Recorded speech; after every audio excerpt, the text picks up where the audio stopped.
शुद्ध बात हूँ। देखिए, पॉलिटिक्स एक ऐसा सख्त और जफाकश पेशा है कि इसमें अगर आपका अपना मैलान ना हो, आपकी अपनी कॉम्पिटेंस ना हो, तो you can not go too far. इसमें गुनाह हमारा शामिल नहीं है करने का, लेकिन उसका नतीजा हम समेट रहे हैं। I'm glad you said this a few times, but I wanted you to say it क्योंकि ये एरोगेंस है ना कि ओवर एक नार्सिसिस्ट बिहेवियर है कि आप समझते हैं कि you can do anything and you are invincible. ये दो करंट्स नजर आते हैं, एक पीटीआई की तरफ जाता हुआ नजर आता है, चूंकि इमरान खान ने इस नई ग्रीन फील्ड को देखकर यहाँ पे इन्हें टारगेट किया। ये ग्रीन फील्ड आपने दो मतलब के तहत ग्रीन बोला है उसको। तो इस्लामाबाद में फिर चेज हुई पूरी, हम आगे आगे थे, वो एजेंसियों की गाड़ियां पीछे पीछे, ARY की कैमरा टीम पीछे फिल्म बना दिया।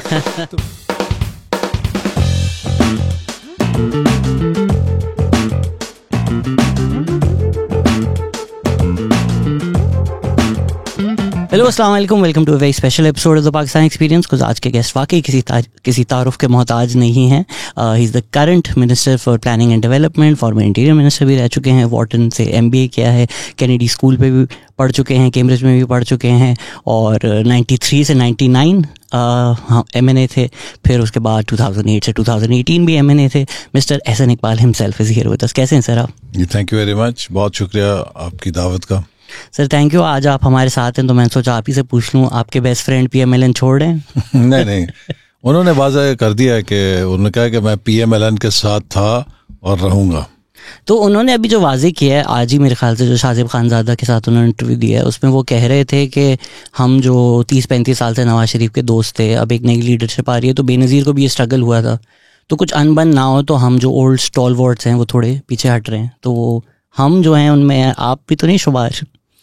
नहीं, उन्होंने अपनी बात की है, चूँकि उनका एक प्रोफाइल है और वो हम सब में सीनियर हैं, वो फॉर्मर प्राइम मिनिस्टर हैं, तो ऑब्वियसली उसके हवाले से उनकी एक हैसियत और एक शनाख्त है। और आई थिंक पार्टी के अंदर उन्होंने समझा है कि नई लीडरशिप को स्पेस देनी चाहिए, ताकि जब इतनी टावरिंग एक और भी पर्सनालिटी हो तो ऑब्वियसली वो उसे ओवरशैडो भी कर सकती है।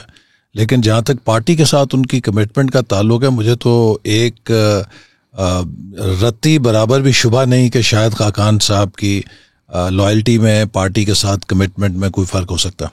तो ये जो री इमेजिनिंग पाकिस्तान है, ये फॉरवर्ड ब्लॉक या एक टेक्नोक्रेटिक सेटअप ना समझें इनको हम? देखिए, मेरा ख्याल है कि जो री इमेजिनिंग पाकिस्तान की एफ़र्ट है, इस जैसी 10 एफ़र्ट्स और होनी चाहिए। इस वक्त पाकिस्तान जिस मुकाम पर खड़ा है, ये एक बहुत ही हमारे लिए एग्जिस्टेंशियल चैलेंज है कि हम यहाँ से या तो वापस रिबाउंड करके रिकवर कर सकते हैं, या फिर इस बहरान और इस जो हमारे सामने चैलेंज है, इसकी दलदल में मज़ीद धंस सकते हैं।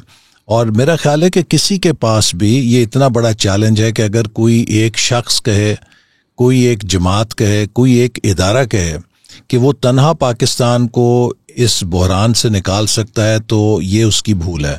यहाँ पर एक बड़ी कलेक्टिव एफर्ट की ज़रूरत है और कलेक्टिव विजडम की ज़रूरत है। और मेरा तो ख्याल है कि सिर्फ री इमेजिनिंग पाकिस्तान ही नहीं, बल्कि जितने भी पाकिस्तानी समझ बूझ वाले हैं, जिनको इदराक है, उन सब का इस वक्त कॉल ऑफ ड्यूटी है कि उनके लिए वो आके देखें कि हम किस तरह आगे बढ़ सकते हैं। हमने खुद मिनिस्ट्री ऑफ प्लानिंग से एक इनिशिएटिव लॉन्च किया जिसे चैम्पियंस ऑफ रिफॉर्म हमने करार दिया है, और इसका मकसद ये है कि पाकिस्तान का जो टैलेंट है, पाकिस्तान के जो प्रोफेशनल्स हैं मुल्क के अंदर और मुल्क के बाहर ख़ास तौर पे, उन्हें हम मौका दें कि वो हमारे साथ नेटवर्क करें। हम उनको स्पेस देंगे कि वो पॉलिसी इनपुट दे सकते हैं, वो पॉलिसी की मॉनिटरिंग और इवैल्यूएशन का हिस्सा बन सकते हैं, वो पाकिस्तान की प्रोजेक्ट प्लानिंग का हिस्सा बन सकते हैं। और अभी हमारे पास मिनिस्ट्री ऑफ प्लानिंग में जो प्रोजेक्ट्स आते हैं, हमने इन चैम्पियंस ऑफ रिफॉर्म को उनकी इवैल्यूएशन और स्क्रूटनी के अंदर भी जूम के ज़रिए शामिल करना शुरू किया, जिससे हमें बड़ी मुफीद एक इंडिपेंडेंट थर्ड पार्टी पर्सपेक्टिव मिलता है।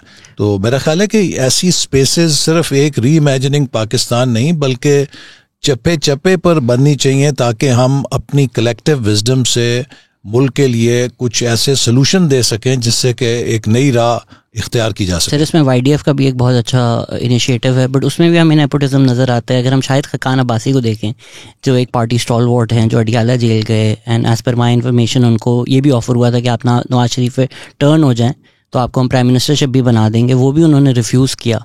A man of principles who stood by the party, उनको भी जब हम देखते हैं कि उनकी जगह बेटी को प्रेफर किया जाता है एक लीडरशिप रोल में, how do we sell PMLN to the youth के जो बाहर लोग बैठे हुए हैं, जो पढ़े लिखे हैं, जो ग्रेजुएट होके जिस तरह आप वॉर्टन से वापस आए थे पहली ही फ्लाइट लेकर, तो वो जो सुन रहे हैं और वो आना चाहते हैं और वो पार्टी को देखते हैं और बोलते हैं भाई जिसकी रिश्तेदारी नहीं है वो पार्टी में ऊपर नहीं आ रहा, तो मेरे तो PMLN में कोई प्रॉस्पेक्ट नहीं है ना। नहीं, मेरी तो पार्टी में कोई रिश्तेदारी नहीं थी, लेकिन सर आपके अब काफी रिश्तेदार पार्टी में। देखिए, मैंने जब PMLN का रास्ता इख्तियार किया तो PMLN में तो मेरा कोई रिश्तेदार नहीं था, और मैंने नीचे से एक मिडिल क्लास का मैं नौजवान था, और मैंने इस पार्टी के अंदर जब शामिल हुआ और मेहनत की, और कई दफ़ा उसमें मुश्किलात भी आई। आपको सुन के हैरत होगी कि 1988 में नवाज शरीफ साहब ने आपसे टिकट वापस ले ली थी, 1990 में फिर वापस ले लिया था, फिर 92 मैंने आपने में फिर ऐसी कोई मीडिया में बात नहीं की जो मैंने ना सुनी हो, क्योंकि वक्त कम है। मैं कोशिश करूंगा कि सारी जो बातें हो चुकी है वो ना करें। तो 93 में आपने उनको एक PCO से फोन किया जब आपको खबर मिली कि टिकट वापस हो रही है, उन्होंने बोला जीत जाएंगे। लेकिन मकसद है कि एक स्ट्रगल के जरिए मैं आया हूँ, और I must give credit to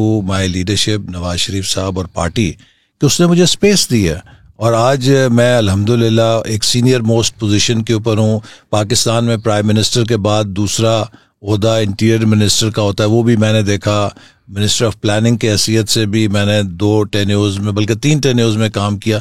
तो इसलिए अच्छा, Shahid Khaqan Abbasi sahab, but you are not a political outsider, आपकी वालदा थी, तो आपकी एक फैमिली लेगेसी तो पॉलिटिक्स में है। मेरी वालदा जो है ना, वो कभी मुस्लिम लीग नून का हिस्सा नहीं थी, और वो उसमें रिजर्व सीट में थी। वो इंडिपेंडेंट MNA बनी थी नॉन पार्टी असेंबली के अंदर, और उसके अलावा वो डायरेक्ट इलेक्शन में नहीं आई। मेरे इधर नारोवाल से I am the first one from my family to get elected. यहाँ पे कोई हमारे फैमिली का पहले MNA MP नहीं हुआ था। तो इसी तरह शाहिद खाकान अब्बासी साहब जो हैं, वो भी पार्टी ने उनको प्राइम मिनिस्टर के ओहदे तक पहुंचाया।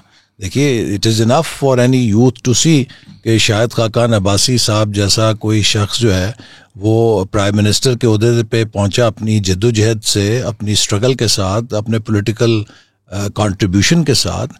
तो इसी तरह दर्जनों मिसालें हैं पार्टी के अंदर। बट द फैक्ट कि मैं आपसे सवाल 2023 में पूछ रहा हूँ और आप मुझे 1980 की एग्जांपल दे रहे हैं, doesn't also that reflect on PMLN? मैं तो आपको 2017 की मिसाल दे रहा हूँ, it's not too far away. 2017 में जब नवाज शरीफ साहब डिस्क्वालीफाई हुए हैं, तो उसके बाद शाहिद खाकान अब्बासी साहब वज़ीर आज़म बने हैं। सर, आज का कोई ग्रेजुएट 23, 24, 25 साल का, क्या वो इमेजिन कर सकता है कि कल का वो एहसन इकबाल बन सकता है, PMLO ज्वाइन? कैसे सर? नहीं, बिल्कुल कर सकता है, क्योंकि ना सिर्फ वो एहसन इकबाल बन सकता है, वो शाहिद खाकान अब्बासी बन सकता है, वो खुर्रम दस्तगीर बन सकता है, वो और किस तरह के बेशुमार पढ़े लिखे हमारे जो नौजवान हैं, अमेरिका से पढ़ के आए हैं, बरतानिया से पढ़ कर आए हैं, उन्होंने अपनी जगह बनाई है। और देखिए, बाकी जो मौरूसी डायनेस्टिक पॉलिटिक्स की बात है, आपसे मैं सवाल करता हूँ कि अगर किसी डॉक्टर के बेटे को या बेटी को शौक हो कि मैंने डॉक्टर बनना है, और वो डॉक्टर बनता है, तो क्या वो मौरूसी पेशा इख्तियार कर रहा है? अगर मैं इंजीनियर हूँ, मेरे वालिद साहब इंजीनियर थे, और आज जब मैं आई लुक बैक, तो मेरा ख्याल है कि शायद 70% मेरे इंजीनियर बनने में मेरे वालिद साहब का एक रोल मॉडल जो मेरे ज़हन में था, बहुत इनग्रेंड था। I wanted to copy him, शायद उस वजह से मैंने इंजीनियरिंग कर ली। मैट्रिक के बाद I could actually also go to FSC medical, मेरे अच्छे नंबर थे, और मुझे याद है कि मेरे वालिद साहब की एक दबी सी ख्वाहिश थी कि मैं मेडिकल की तरफ चला जाऊं, बट मैंने इंजीनियरिंग चूज़ की। क्यों? कि वालिद को कॉपी कर रहा हूँ। हमारे यहाँ एक कुदरती रुझान होता है बच्चों में। एक साहब फौज के अंदर होते हैं, क्या अगर उनका बेटा या बेटी फौज में जाता है या जाती है, तो आप उसे कहेंगे कि ये मौरूसियत है, आपको इजाज़त नहीं है आप फौज में जाएं? तो इसी तरह अगर किसी पॉलिटिशियन का बेटा या बेटी अपने वालिद से इंस्पायर होके वो भी पब्लिक लाइफ में आना चाहते हैं, और वो फिर अपना राइट पे, ये नहीं कि किसी सिफारिश पे, बल्कि इन योर ओन राइट अपने क्रेडेंशियल्स बनाते हैं तो महज इसलिए कि वो किसी का बेटा है या किसी की बेटी है, उससे आप मना तो नहीं कर सकते। तो जहाँ तक मरियम का ताल्लुक है, आई थिंक उसने अपने जो क्रेडेंशियल्स हैं इन हर ओन राइट इस्टेब्लिश किए हैं। जब इमरान खान साहब का सूरज सवा नेज़े के ऊपर था, जब मुल्क के अंदर सबको जेलों में डाल दिया गया था और खामोशी कर दी गई थी, I think she came out very bravely and she challenge the system.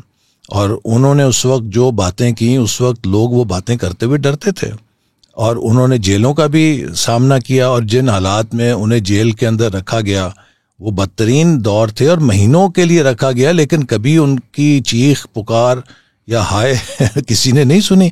तो देखिए बात यह है कि अगर तो कोई अपने खुद क्रेडेंशियल्स पे आता है, लेकिन महज ये कह देना कि वो किसी का बेटा है और बेटी है तो लिहाजा नहीं हो सकता, जैसे मैंने कहा ये तो नाइंसाफ़ी है कि वकील का बच्चा वकील बन सकता है, डॉक्टर का बच्चा डॉक्टर बन सकता है, इंजीनियर का बच्चा इंजीनियर बन सकता है, लेकिन सियासतदान का बेटा या बेटी सियासत में दाखिल नहीं हो सकता। सर जब नवाज शरीफ आखिरी दफ़ा प्राइम मिनिस्टर थे, उन्होंने जर्नलिस्ट को घर पे बुलाया था, आप भी थे, तो एजाज सईद ने यही सवाल नवाज शरीफ से पूछा था और उन्होंने यही जवाब दिया था, but a political party is not a business, right? तो वो नोबडी स्टॉपिंग देम कि उन्होंने आना है, बिल्कुल आए, लेकिन वो जो एक विरसे में चीज़ें मिल जाती हैं, एक प्रिविलेज मिल जाती है, एक आसानी मिल जाती है।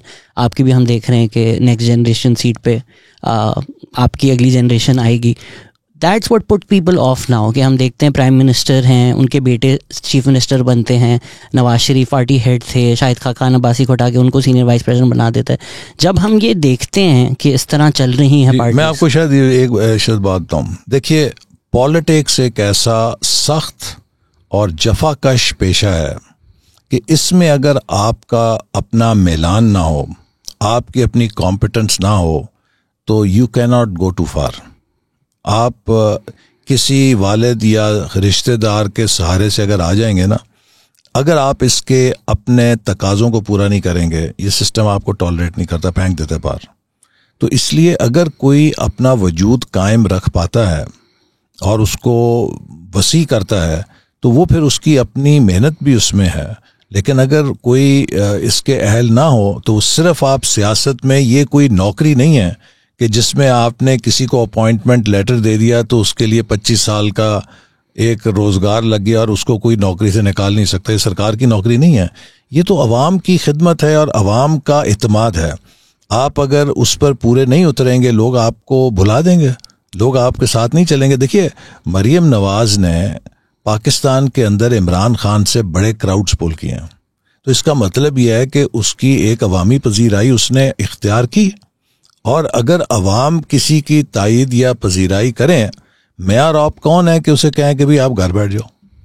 नहीं, आई एग्री विद यू कि वो नवाज वोट नवाज का है, which is why may be मजबूरी है कि वोटर पुल करने के लिए आप जो कह रहे हैं अपने आप को प्रूव करना। देखिए इसकी एक और भी वजह है जी, जब आप पॉलिटिक्स के अंदर शॉक्स लेकर आएंगे, आप पॉलिटिक्स के अंदर लोगों को ज़िबा करेंगे, उनके ज़िबा करने की हमदर्दी का, मिसाल के तौर पे अगर आप जुल्फ़िकार अली भुट्टो को फांसी देंगे तो जुल्फ़िकार अली भुट्टो की हमदर्दी का वोट उनकी बेटी के पास ही जाएगा, वो हफीज़ पीरज़ादा या मुमताज़ भुट्टो या मुस्तफ़ा खर के पास नहीं जाएगा।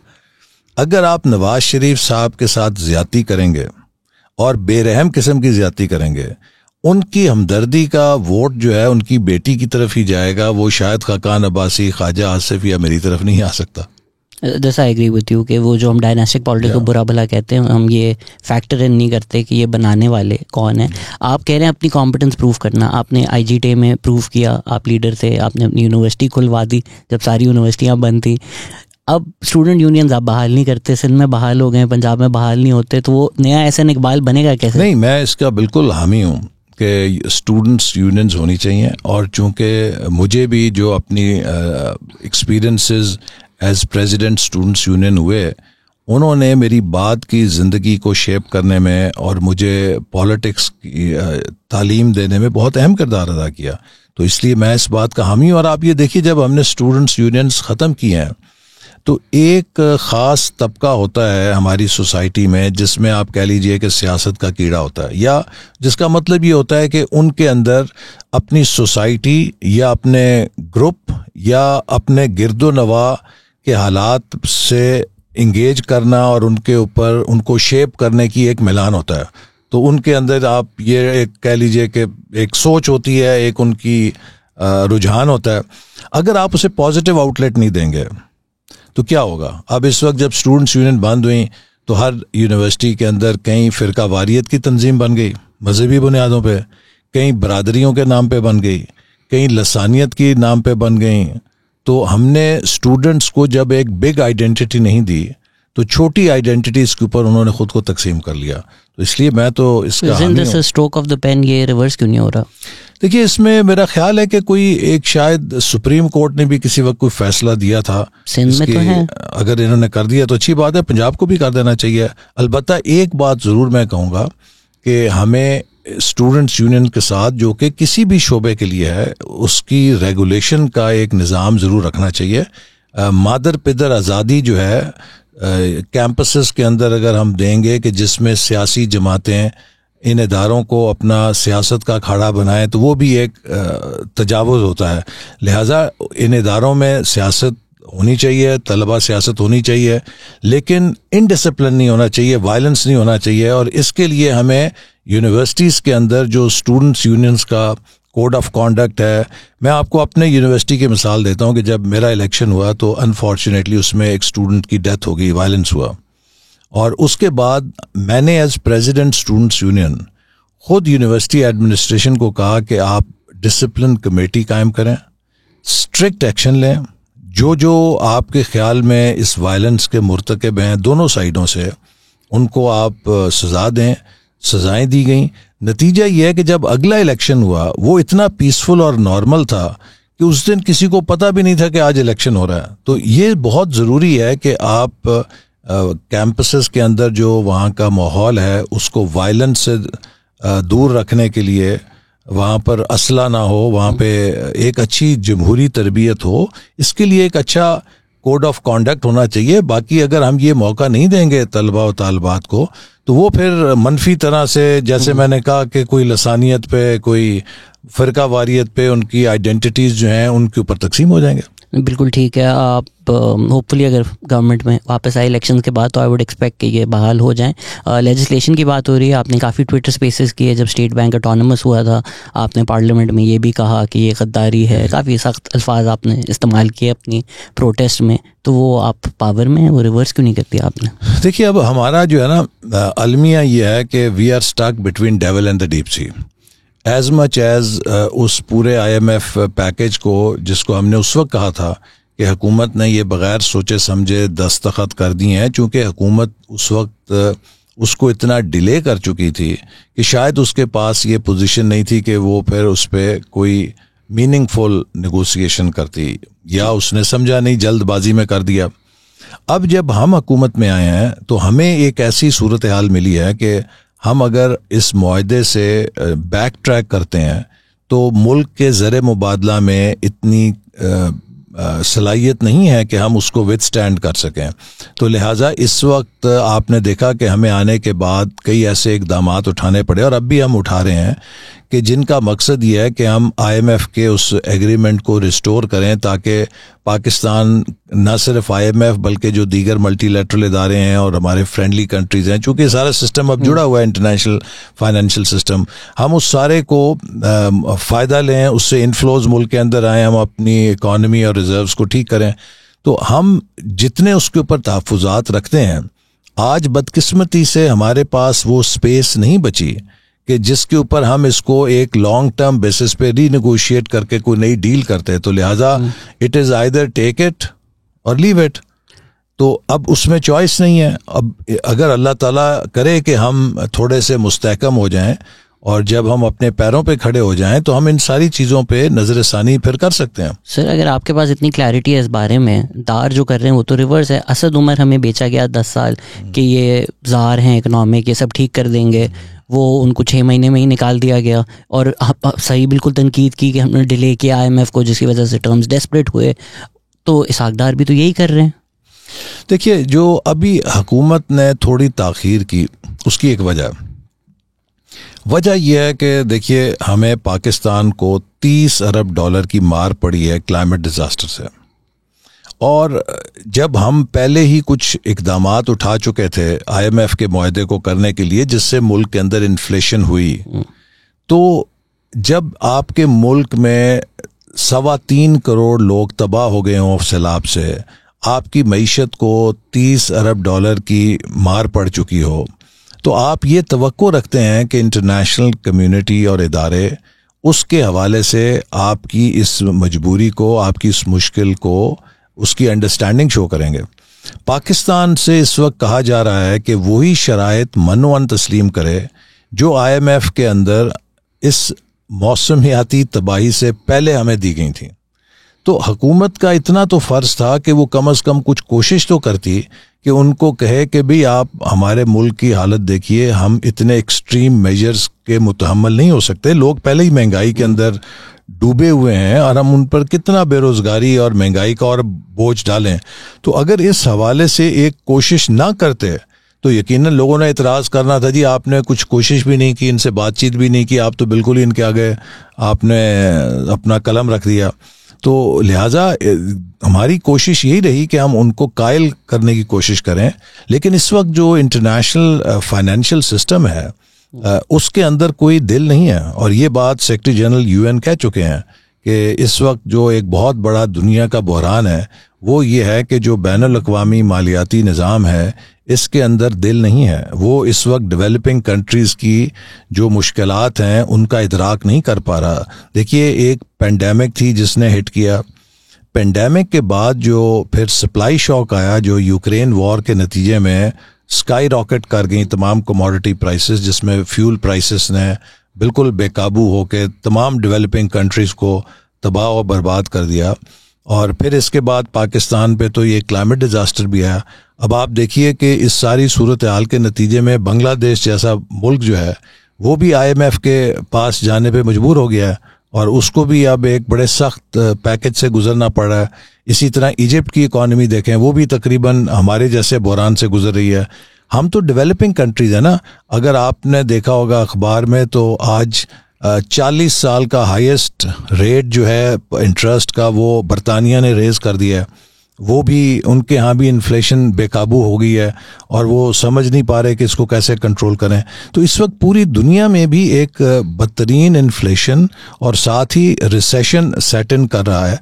तो ये एक बड़ी कॉम्प्लिकेटेड सी सूरत हाल है जिसमें हम गुजर रहे हैं, और इसलिए ज़रूरत इस बात की है कि हम पाकिस्तान के अंदर भी नहायत दानिशमंदी के साथ और स्टेबिलिटी के साथ इस पूरे पीरियड से गुजर जाएं। Sir, within decades, the circumstances are unforeseen. I agree with you.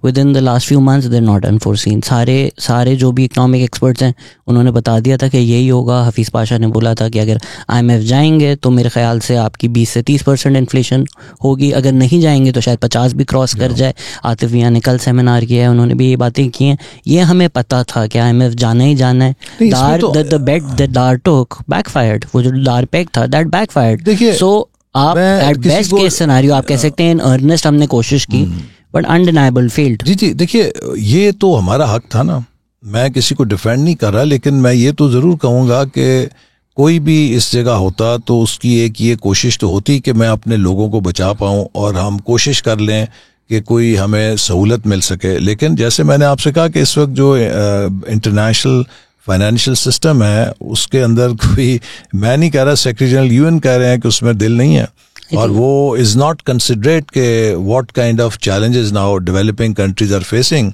Due to this supply shock, जो फ्रैंकली सुपर पावर्स की पॉलिटिक्स है, लेकिन उसके अंदर जो कुचले गए हैं वो हमारे जैसे डेवलपिंग कंट्रीज कुचले गए हैं। और इसमें फिर देखिए हमारा जो क्राइसिस है ना वो उसी तरह का है जैसे क्लाइमेट डिजास्टर था। पाकिस्तान पे हमारी कार्बन एमिशन लेस देन 1% है, लेकिन $30 अरब की हमने मार खा ली किसी और के गुनाह के नतीजे में। इसी तरह हमारी हुकूमत आई है 4-6 महीने पहले, आज जो हम मार खा रहे हैं वो किसी और के गुनाहों की खा रहे हैं। और क्लाइमेट डिजास्टर की तरह एक इकोनॉमिक डिजास्टर है जिसमें गुनाह हमारा शामिल नहीं है करने का, लेकिन उसका नतीजा हम समेट रहे हैं। I'm glad you said this. You've said this a few times, but I wanted you to say it क्योंकि आप भी, मरियम नवाज भी हर स्पीच में कहती हैं कि हमने एक मुश्किल टाइम में हार्ड डिसीजन लिए, हमने एक मुश्किल टाइम में अपना पॉलिटिकल कैपिटल गवाया पाकिस्तान के लिए। उसमें जो भी एक्सपर्ट्स हैं, आवाम तो चलें स्प्लिट होगी, पार्टिजन होगी, उन्होंने आपका साथ दिया। उन्होंने बोला मिफ्ता बहुत अच्छा काम कर रहे थे। मिफ्ता ने जो काम किया वो पार्टी ओन करती है कि यार हम लोगों ने मुश्किल डिसीजन लिया, हमने अपना पॉलिटिकल कैपिटल गवाया, देखें हमने क्या किया। लेकिन मिफ्ता को ओन नहीं करती, बोलती है मिफ्ता को आपने निकाल के रिप्लेस कर दिया। If he was doing such a stellar job कि उन्होंने पाकिस्तान को सर्टेन डिफॉल्ट से बचा लिया, जो आपके लफ्ज़ हैं, तो उनको हटा दिया और अब दार को रखा है, जो आप कह रहे हैं कि despite the best efforts has failed, तो उनको नहीं हटाया जा रहा। Who has done an excellent job and both of you से कि इन्होंने पाकिस्तान को बचाया, डिफॉल्ट से बचाया, उनको निकाल दिया। देखिए, Miftah is a very good friend and I know him from Wharton days and also from Adiala. Wharton days he is my contemporary. जब वॉटन में मैं पढ़ता था तो ये उस वक्त उधर पीएचडी का स्टूडेंट। ये भी किसी ने लिखा है कि isn't it ironic, 2 Wharton graduates हैं पार्टी में और एक अकाउंटेंट फाइनेंस मिनिस्टर है। तो वो वहाँ पर असल मसला ये है कि मिफ्ता साहब जो है नॉन इलेक्टेड भी थे ना, तो उनकी जो मिनिस्टरशिप है वो 6 months के टेन्योर था। Come on, that's a stroke of the pen. वो भी चैलेंज थी। और दूसरा ये है कि प्राइम मिनिस्टर की एक चॉइस है। आई थिंक ही थॉट के मे बी डार साहब has handled this situation also, he was available. अब चूंकि मिनिस्टर उन्होंने किसी को, या तो मिफ्ता साहब को वो सेनेट से कामयाब कराते ताकि वो कंटिन्यू कर सकते, तो ऑफ हैंड चूंकि डार साहब सेनेट के अंदर मौजूद हैं, तो may be prime minister thought के he will try him. Sir ये आपको भी इतने बेदिली से आप जवाब दे रहे हैं क्योंकि आपको भी पता है ये सेटिस्फैक्टरी आंसर तो नहीं है। अडियाला का मजाक में जिक्र आ गया। मिफ्ता भाई ये भी बता रहे थे आप अडियाला में भी सूट पहनते थे। जी। रोज क्यों? देखिए, जिस दिन मुझे इन्होंने गिरफ्तार किया तो पहले दिन वो आपको रिमांड पे लेके जाते हैं अदालत में पेश करने के लिए। तो मैं अपना बाकायदा तैयार होकर टाई शाई लगा के नीचे उतरा, तो इन्वेस्टिगेशन ऑफिसर जो था मेरा कहता कि सर हमने आपका रिमांड लेना है और आप तो ऐसे तैयार होकर हैं जैसे किसी फंक्शन में जा रहे हैं।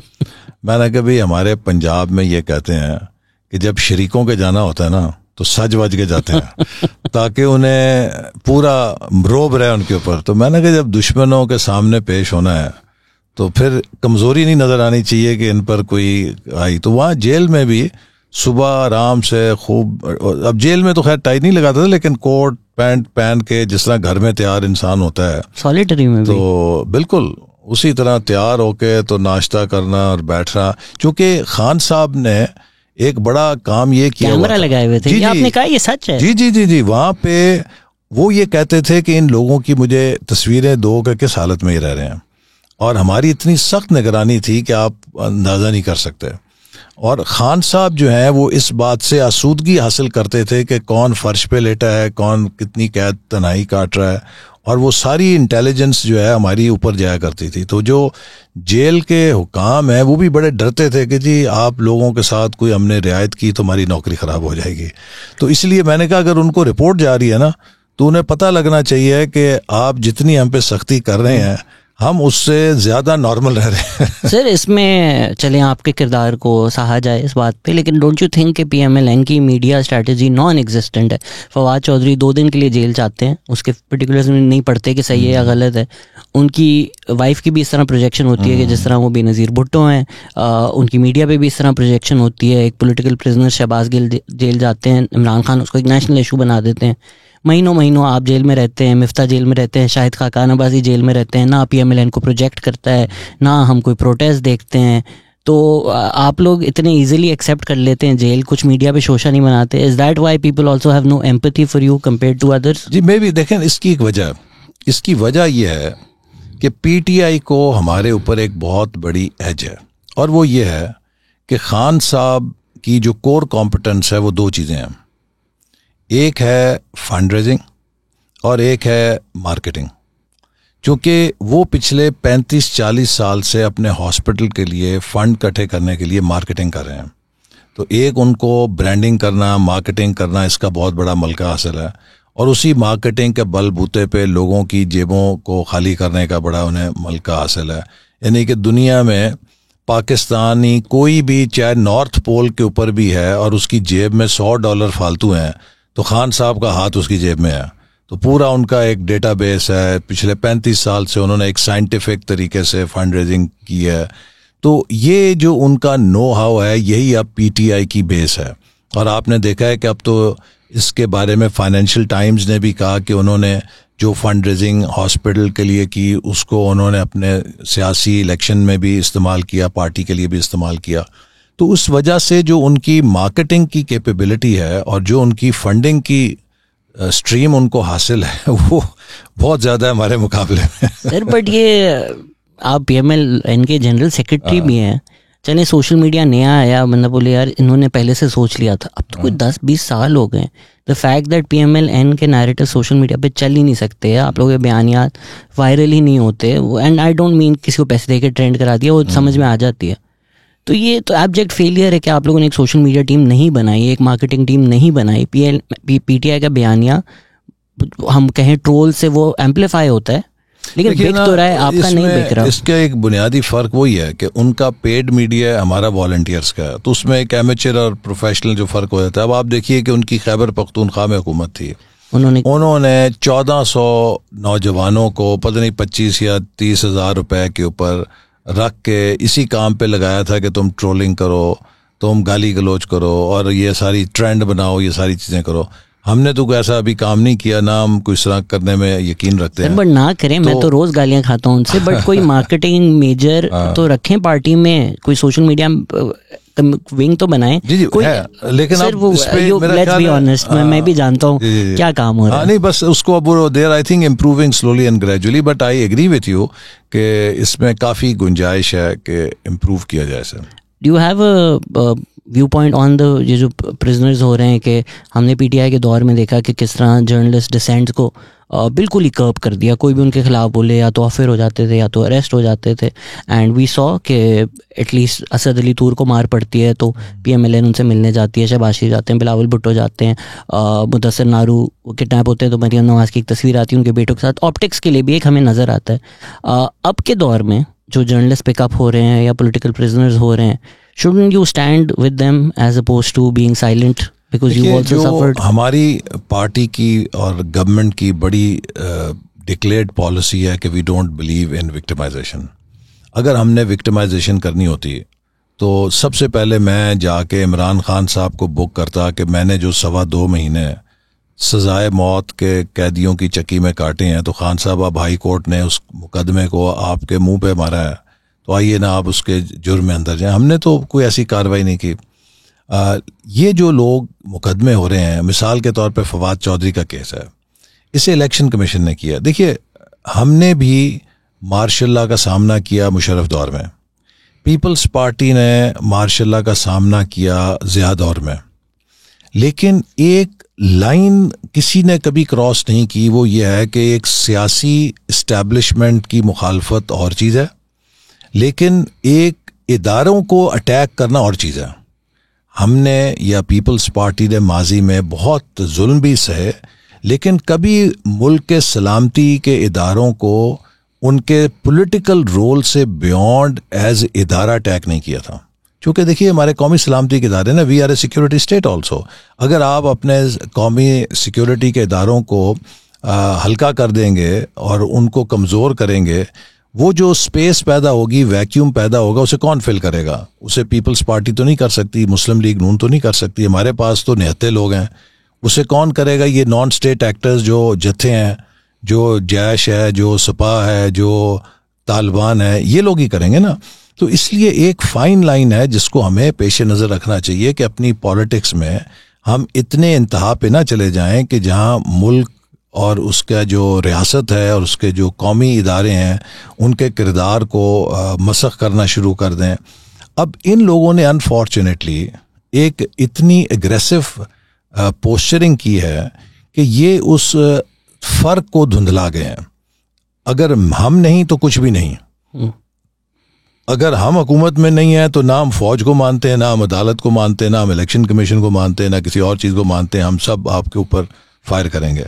तो मेरा ख्याल है कि ये बड़ी गैर जिम्मेदारी का अंदाज है हमें यकीन, आप देखिए इस्टेब्लिशमेंट ने माजी में पॉलिटिकल क्रिटिसिज्म तो ली है, हमने बड़ी की है मुशर्रफ दौर में, पीपल्स पार्टी के ने ज़िया दौर में भी बहुत किया, उस पर तो कभी कोई इख्तलाफ नहीं। लेकिन अब जब इस्टेब्लिशमेंट ये कहे कि हमने ये नतीजा अखज़ कर लिया है कि हमें सियासत से पीछे हटना चाहिए, तो फिर आप उनको पुकार पुकार के ये कहें कि नहीं नहीं नहीं नहीं, आपने गैर जानिबदार नहीं होना, आपने मुझे पकड़ के दोबारा जैसे 2018 में कुर्सी पे बिठाया था, इनको आपने निकालना है और मुझे लाके बिठाना है, तो ये तो फिर सियासत नहीं। आई एग्री विद यू 100%। 2018 में PMLN का मैंडेट चोरी करके PTI को दिया गया, उनको फैज़याब किया गया। अभी भी इमरान खान एंटी इस्टेब्लिशमेंट नहीं है, वो चाहते हैं कि इस्टेब्लिशमेंट उनको वापस सेलेक्ट कर ले। मैं आपकी सारी बातें मानता हूँ, लेकिन जब पंजाब में PDM अपने उरूज पे थी जलसों में, उसमें मरीम नवाज़ ने, नवाज शरीफ ने फैज़ और बाजवा का नाम लिया, जो सपोर्टर्स ने आपके सपोर्ट किया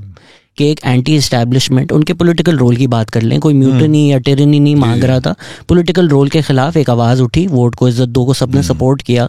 बट एट दिस पॉइंट ये बात तो अनडिनाइबल होगी कि इस्टेब्लिशमेंट का टैसिट सपोर्ट, या at least they looked the other way vote of no confidence में, और अभी इस्टेब्लिशमेंट और PDM की हुकूमत समवॉट सेम पेज पे है। नॉट द सेम पेज जो इमरान खान और इस्टेब्लिशमेंट का था, जिसमें मैं नहीं कह रहा, उनके इत्तेहादी परवेज़ इलाही ने बोला नैपियाँ तक बदलते थे, इमरान खान खुद आके कह रहे हैं कि हमें ऐसा को फ़ोन करना पड़ता था वोट दिलवाने के लिए। ये एक पॉलिटिकल लीडर कैसे कह सकता है मुझे नहीं पता, वो सारी बातें गलत हैं, और सारी बातों को मैंने बहुत तनकीद किया। But right now PDM and establishment are on the same page. So जो वो वोट को इज्जत दो, सोशल मीडिया पे लोग कहते हैं वो बूट को इज्जत दो बन गया। देखिए, वोट को इज्जत दो क्या था? वोट को इज्जत दो का ये मतलब था कि पाकिस्तान के अवाम को ये हक है कि वो इस मुल्क को चलाएं, और इस्टेब्लिशमेंट को पॉलिटिक्स के अंदर मुदाखलत नहीं करनी चाहिए। यही था ना, ये वोट को इज्जत दो का जो सिक्का अगर कह लीजिए, उसके दो जो रुख हैं वो क्या थे? एक रुख ये था कि आप लोगों का हक हुक्मरानी तस्लीम करें, और उसी का जो करॉलरी थी वो ये थी कि इस्टेब्लिशमेंट को पॉलिटिक्स में हिस्सा नहीं लेना चाहिए। अब अगर इस्टेब्लिशमेंट ये कहती है कि हमने ये बात समझ ली है कि हमें पॉलिटिक्स में नहीं हिस्सा लेना चाहिए और हम न्यूट्रल हो रहे हैं, तो क्या ये वोट को इज्जत दो की जीत नहीं है? कि उस मौक़िफ़ को जो हमारा था कि इस्टेब्लिशमेंट सियासत से खुद को अलहदा कर ले, उसे उसने तस्लीम कर लिया। तो मैं तो समझता हूँ कि ये वोट को इज्जत दो की जीत है। सर आई मीन जो बाजवा पे तनकीद हो रही थी नवाज शरीफ और मरीम नवाज की तरह, वो हुकूमत में आने के बाद तो हमने नहीं देखी। एंड ऑब्वियसली आप शायद नहीं कह सकते, लेकिन सबको ये पता है कि Shehbaz Sharif is closer to the establishment और the establishment's preferred choice over Nawaz Sharif. I think ये बात pretty much undeniable है। तो इस वक्त more than PTI the PDM हुकूमत is closer to the establishment. नहीं, आप देखिए, ये मेरा ख्याल है कि ये थोड़ा सा ज़्यादा स्ट्रेच होगा कि PDM हुकूमत जो है एस्टैब्लिशमेंट से करीब है। आप अगर इसका मतलब ये ले रहे हैं कि हम एस्टैब्लिशमेंट जो है वो PTI के पुश्त पे नहीं खड़ी, और चूंकि वो PTI के पुश्त पे नहीं खड़ी लिहाजा PDM और एस्टैब्लिशमेंट एक तरफ है तारीख के, तो मेरा ख्याल है ये बहुत फाल, थोड़ी सी स्ट्रेच्ड एक आर्गूमेंट हो जाएगा। असल बात यह है कि इस्टेब्लिशमेंट जो कि PTI की पुश्त पे जब तक खड़ी थी और उसको सपोर्ट कर रही थी, इमरान खान साहब मुतमईन थे, और अब भी वो यही कह रहे हैं। उन्होंने पहले कहा कि जानवर जो है वो न्यूट्रल होता है, आपको किसने कहा कि आप न्यूट्रल हों? फिर बीच में उन्होंने कहा कि नहीं, न्यूट्रल एम्पायर तो मैं ही लेकर आया हूँ, तो न्यूट्रल ही होना चाहिए आपको। अब वो ये कहते हैं कि नहीं, आप न्यूट्रल नहीं हो सकते, आप इनको निकालें और मुझे लेकर आएं। तो ये एक बड़ी कंफ्यूज्ड उनकी स्टेट ऑफ माइंड है। और देखिए, मैं तो हैरान हूँ कि दुनिया में कौन सा इतना फरासत वाला, अक्लमंद, दानिशमंद और अफलातून सियासतदान होगा कि जो अपनी दो मुंतखब हुकूमतों को अपनी ही कुल्हाड़ी से उनका सर कलम करके कह के मैंने बड़ा तीर मारा है। अब आप देख लीजिए कि अब जो वो आहो फगां कर रहे हैं, चीखो पुकार कर रहे हैं, तो भी आपको किस हकीम ने मशवरा दिया था कि अपनी दो हुकूमतें आप अपने हाथों से तबाह कर लें? ये एरोगेंस है ना, कि ओवर एक नार्सिसिस्ट बिहेवियर है कि आप समझते हैं कि you can do anything and you are invincible, but you are not invincible. ये जो आप उनको ऑलमोस्ट प्रोवोक कर रहे होते थे, यहाँ नहीं ट्रैप था? बार बार टीवी पे आके कहते थे कि अगर वो इलेक्शन चाहते हैं तो अपनी दोनों हुकूमतें तोड़ क्यों नहीं देते? एंड आप कहते थे, खैर मैं भी ये ट्वीट करता था, आई एडमिट के वो कभी नहीं तोड़ेंगे, लेकिन सब टू माई सरप्राइज परवेज़ इलाही, जो आई एग्री विथ यू कि उनका लास्ट चांस ही था ज़िंदगी में, उन्होंने भी तोड़ दी। हम तो उन्हें बेट देते थे और उन्होंने कबूल कर ली। आपका क्या फ़ायदा है? तो आपकी तो सेंट्रल थीसिस ये है कि पाकिस्तान में इकोनॉमिक प्रोग्रेस नहीं होती, जिसकी वजह पॉलिटिकल इंस्टेबिलिटी है। वो लोगों ने गलत मतलब भी निकाला जब आप कह रहे थे कि और मुल्कों में भी करप्शन होती है। आप ये नहीं कह रहे थे कि करप्शन होनी चाहिए, आप कह रहे थे अगर हम फैक्टर्स देखें भाई कि इंडिया में भी करप्शन है, बांग्लादेश में भी करप्शन है, वो प्रोग्रेस करें, हम क्यों नहीं कर रहे political. I 100% agree with you. और यहाँ पर जो पंजाब और केपी की हुकूमत टूटना है, ये तो पॉलिटिकल इंस्टेबिलिटी इंक्रीज कर रहे हैं। देखिए, हमने तो पहले यही कोशिश की थी कि ये समझ जाएं और ये ना तोड़ें। और जब हमने देखा कि ये यानी कि मुसलसल तुले हुए हैं, तो हमने इन्हें बेट दी कि भी आप तोड़ दें। उसका एक फ़ायदा ये भी है कि चूंकि अब ये एंड में इतने पोलराइज हो गए थे कि ये उन दो हुकूमतों को मुल्क के अंदर इंस्टेबिलिटी के लिए इस्तेमाल कर रहे थे। मैं आपको एक मिसाल देता हूँ कि मुल्क कितनी शदीद एमरजेंसी की सूरत हाल से गुजर रहा है। हुकूमत ने एनर्जी कंजर्वेशन के लिए इकदामात उठाए। आप देखिए कि यूरोप पूरा जो है 6 बजे बंद है एनर्जी क्राइसिस की वजह से। बांग्लादेश, मलेशिया, हर मुल्क जो है वो इस वक्त अपना इंपोर्ट बिल घटा रहा है और बिजली की बचत कर रहा है। तो हुकूमत ने भी, जब हम इतने मुआशी बहरान से गुजर रहे हैं, फैसला किया कि हम 8:30 बजे मार्केट्स को बंद कर देंगे। तो पंजाब में परवेज़ इलाही साहब ने इश्तिहार चलाए कि नहीं जी, आप 12:30 बजे रात तक अपनी दुकानें खुली रख सकते हैं। अब जो कराची के ट्रेडर्स थे और जो दुकानदार थे वो कहते हैं जनाब, अगर पंजाब में 12:30 बजे तक दुकानें खुली हैं तो आप हमें किस बात की सज़ा दे रहे हैं कि हमारी दुकानें 8:30 बजे बंद करा रहे हैं, लिहाजा आप उस चीज़ को कहीं नाफिजुल अमल नहीं कर सके। तो इनकी दो हुकूमतें अब जो हैं वो आके बिल्कुल एक नेगेटिव रोल के साथ मुल्क में इंस्टेबिलिटी का जरिया बन रही थी, और हर वो कदम के जो मुल्क के लिए नागुज़ीर था उसको भी अपनी पॉलिटिकल, जिसे कह लीजिए राइवलरी के अंदर नाकाम बनाने के लिए तुली हुई थी। आप देखिए, जब IMF के साथ हम बातचीत कर रहे थे तो इन्होंने खैबर पख्तूनख्वा और पंजाब हुकूमतों का सहारा लेकर कोशिश की कि IMF के उस प्रोग्राम को नाकाम बना सकें। तो इसलिए अब अगर इन्होंने वो हुकूमतें ख़त्म की हैं और वहाँ पर न्यूट्रल हुकूमतें आ गई हैं, तो इस लिहाज से ये एक पॉजिटिव बात है पॉलिटिकल स्टेबिलिटी के हवाले से कि कम से कम आपके दो बड़े सूबे जो हैं वो मुल्क के लिए अगर कोई अच्छे इकदामात हो रहे हैं जो इकॉनमी के लिए ज़रूरी हैं, उसमें वो मददगार होंगे, वो उसको सेबोटाज तो नहीं करेंगे। आई एम श्योर बहुत लोग पूछना चाहेंगे कि इलेक्शंस कब हो रहे हैं, बट आई एम श्योर आप कहेंगे वो अपने टाइम पर ही होंगे, तो ये सवाल नहीं पूछते। अगर हम अज्यूम करें कि इलेक्शन अपने टाइम पर ही होंगे, मरदमशुमारी जब होगी तब होगा, वो इमरान खान का ही केस है। अक्टूबर अगर हम एंटिसिपेट करें इलेक्शंस, तो तब तक जो पंजाब असेंबली और KP असेंबली का मामला है वो कोर्ट्स में डिले होता रहेगा।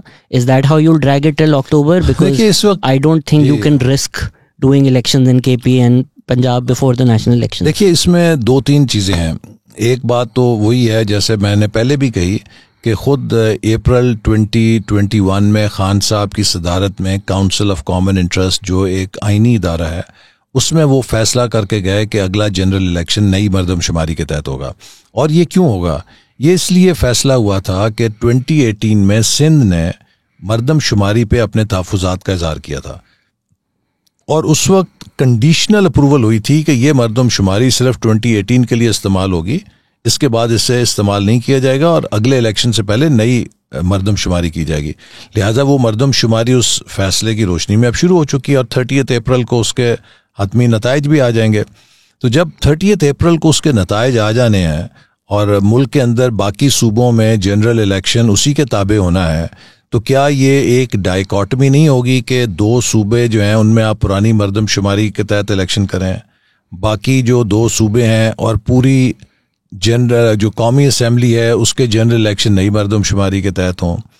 फिर इसके साथ ही जो एक और सवाल पैदा होता है कि हमारे मुल्क की जो कॉन्स्टिट्यूशनल स्कीम है उसमें जो एक आपको नज़र आती है समझ, वो ये है कि फ्रेमर्स ऑफ कॉन्स्टिट्यूशन ने सूबाई और मरकज़ी इलेक्शन इकट्ठे इन्विसिज किए हुए हैं ताकि उनके ऊपर असरअंदाज होने का कोई नया कज़िया ना खड़ा हो और एक नई कॉन्फ्लिक्ट ना हो। अब अगर आप इस वक्त 2 सूबों में इलेक्शन कराते हैं और वफाकी हुकूमत बरकरार है, क्या इलेक्शन कमीशन के पास इख्तियार है कि वो वफाकी हुकूमत को सस्पेंड कर दे कि जब तक सूबों में इलेक्शन नहीं होते वफाकी हुकूमत को हम सस्पेंड करते नहीं कर सकता? तो लिहाजा अगर वफाकी हुकूमत बरकरार है तो कल को जो इलेक्शन हार जाएगा 2 सूबों के अंदर, वो ये नहीं कहेगा जी वफाकी हुकूमत ने मुदाखलत की है। और इसी तरह अगर कल को 2 सूबे खैबर पख्तूनख्वा और पंजाब में हुकूमतें होती हैं और उनकी मौजूदगी में वहाँ कौमी असम्बली के इंतखाबात होते हैं, तो जो हारेगा क्या वो अलैज नहीं करेगा कि इन सूबाई हुकूमतों ने उस पर असरअंदाज हो गए? ये तो हम एक नई उसमें फंस जाएंगे सारे। फिर आपके जो मुल्क के इस वक्त माली हालात हैं, क्या आप अफोर्ड कर सकते हैं कि 25-25, 40-40 अरब रुपया अभी से लेके तो अक्टूबर तक आप इलेक्शन ही खेलते जाएं? तो ये सारे सवालात हैं जिन पर हमें कंसेंसस करने की ज़रूरत है। और मेरा ख्याल है कि पीटीआई को बजाय ये कि वो एक नेगेटिव पाथ ले, उसको मैं दावत देता हूँ आपके प्रोग्राम के ज़रिए कि उन्हें बैठना चाहिए और अगले इलेक्शन के हवाले से एक रिफॉर्म पैकेज के ऊपर बातचीत करनी चाहिए, ताकि जो अगला इलेक्शन हो वो पाकिस्तान में किसी नई कंट्रोवर्सी को ना पैदा करे। आपके जवाब से मुझे यही लग रहा है कि कोर्ट्स में बस मामला डिले होता रहेगा। आप मेरे प्रोग्राम से दावत दे रहे हैं, बड़े शौक से देखते हैं मेरा प्रोग्राम, बट आप जहां उनको दावत देनी चाहिए वहां क्यों नहीं दावत दे रहे? एक स्ट्रेटेजिकली जो ये इस्तीफे कबूल हुए हैं और फिर PMLN ने बड़ी वो दिखाया कि देखा हमने भी एस फेंक दिया, तो आप लोगों को तो चाहिए था कि इस्तीफे नहीं कबूल करते, दावत देते। अब अगर वो आना चाह रहे हैं वापस, देखिए जलील होके आना चाह रहे हैं, अपना नैरेटिव बेच के वापस आना चाह रहे हैं, वो आना चाह रहे हैं, तो आपने क्यों रोक दिया? देखिए वो आना चाहते तो बहुत पहले आ जाते। हमने उन्हें मुसलसल, जब से वो गए हमने उन्हें मुसलसल दावत दी कि आप वापस आइए, वापस आइए, वापस आइए।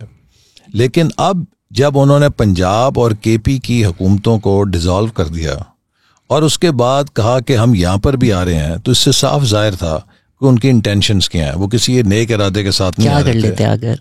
देखिए वो असेंबली को डिसरप्ट कर सकते थे, वो असेंबली में आके कोई नया क्याओस पैदा कर सकते थे। उनकी इरादा यही था कि इस असेंबली को आके इतना गंदा कर दो कि ये चल ना सके और ये भी टूट जाए और एक मुल्क के अंदर आप बहरान पैदा करें।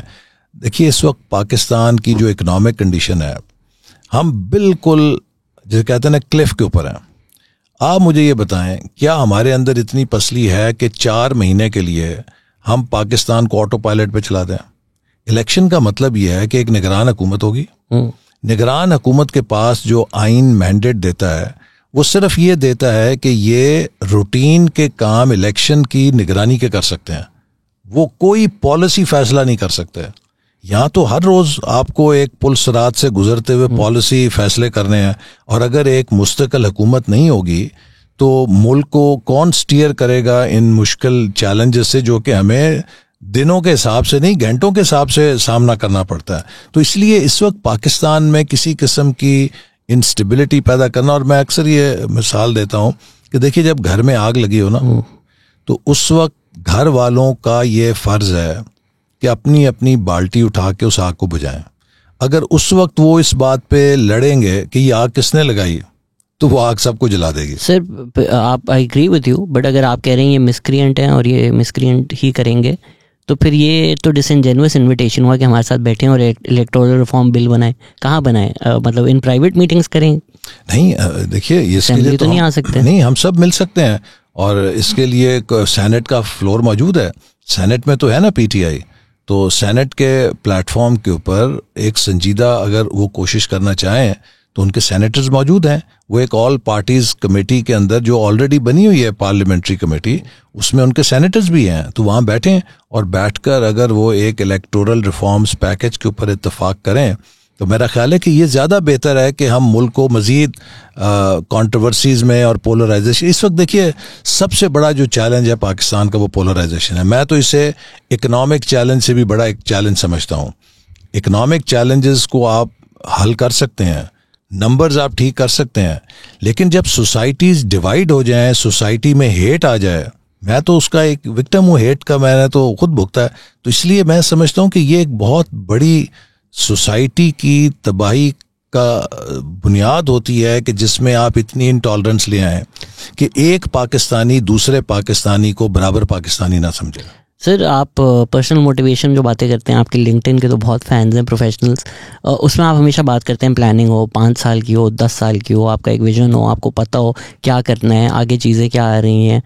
बट इमरान खान जैसी चीज़ आ जाती है and it almost seems like कि वो 20-25 साल से आई हुई है, बनाई गई है, जो भी कहते हैं, and it still comes as a surprise to PMLN and PPP. And आप लोग अभी भी बोलते हैं हम विक्टिम हैं कि इन्होंने ये मीडिया हाईजैक कर लिया, इन्होंने सोशल मीडिया हाईजैक कर लिया, इन्होंने नैरेटिव हाईजैक कर लिया. मैं ये भी तस्लीम करता हूँ कि ये नैरेटिव इमरान खान के नहीं है, ये एस्टैब्लिशमेंट के डेकेड्स के बनाए हुए हैं जो इमरान खान को विरसे में दे दिए गए हैं और उन्होंने प्रोजेक्ट और एम्पलीफाई कर दिए. But at this point in 2023 why have you let this happen? PMLN और PPP के फेलियर्स की वजह से इमरान खान है ना. दो स्ट्रक्चरल वजूहात हैं. पहली स्ट्रक्चरल वजह यह है कि आज जो यूथ है हमारे सामने, ये वो यूथ है कि जिसने पोस्ट 99 दौर में आंख खोली है, और 9 साल जनरल मुशर्रफ का जो प्रोपेगेंडा था दोनों जमातों के खिलाफ कि ये चोर हैं, डाकू हैं, चोर हैं, डाकू हैं, तो एक उनके जिसे कह लीजिए सब कॉन्शियस माइंड में प्री डिस्पोजिशन थी कि ये तो पुरानी जमातें तो सब गलत हैं, और उसके अंदर वो खान साहब को समझते थे कि निजात दहिंदा है. एक ज़ियाउल हक ने हमारी बुक्स में यही लिखवा दिया. हाँ ठीक है ना, वो एक वजह.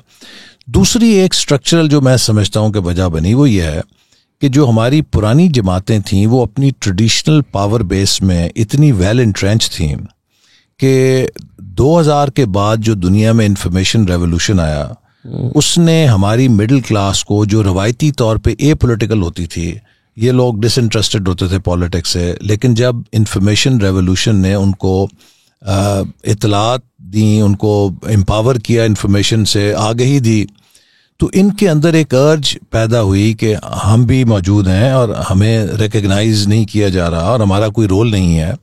आप देखिए कि इंडिया और पाकिस्तान में तकरीबन एक वक्त में ही ये दो करंट्स नज़र आते हैं. एक PTI की तरफ जाता हुआ नज़र आता है, चूँकि इमरान खान ने इस नई ग्रीन फील्ड को देखकर यहाँ पे इन्हें टारगेट किया. ये ग्रीन फील्ड आपने दो मतलब के तहत ग्रीन बोला है उसको.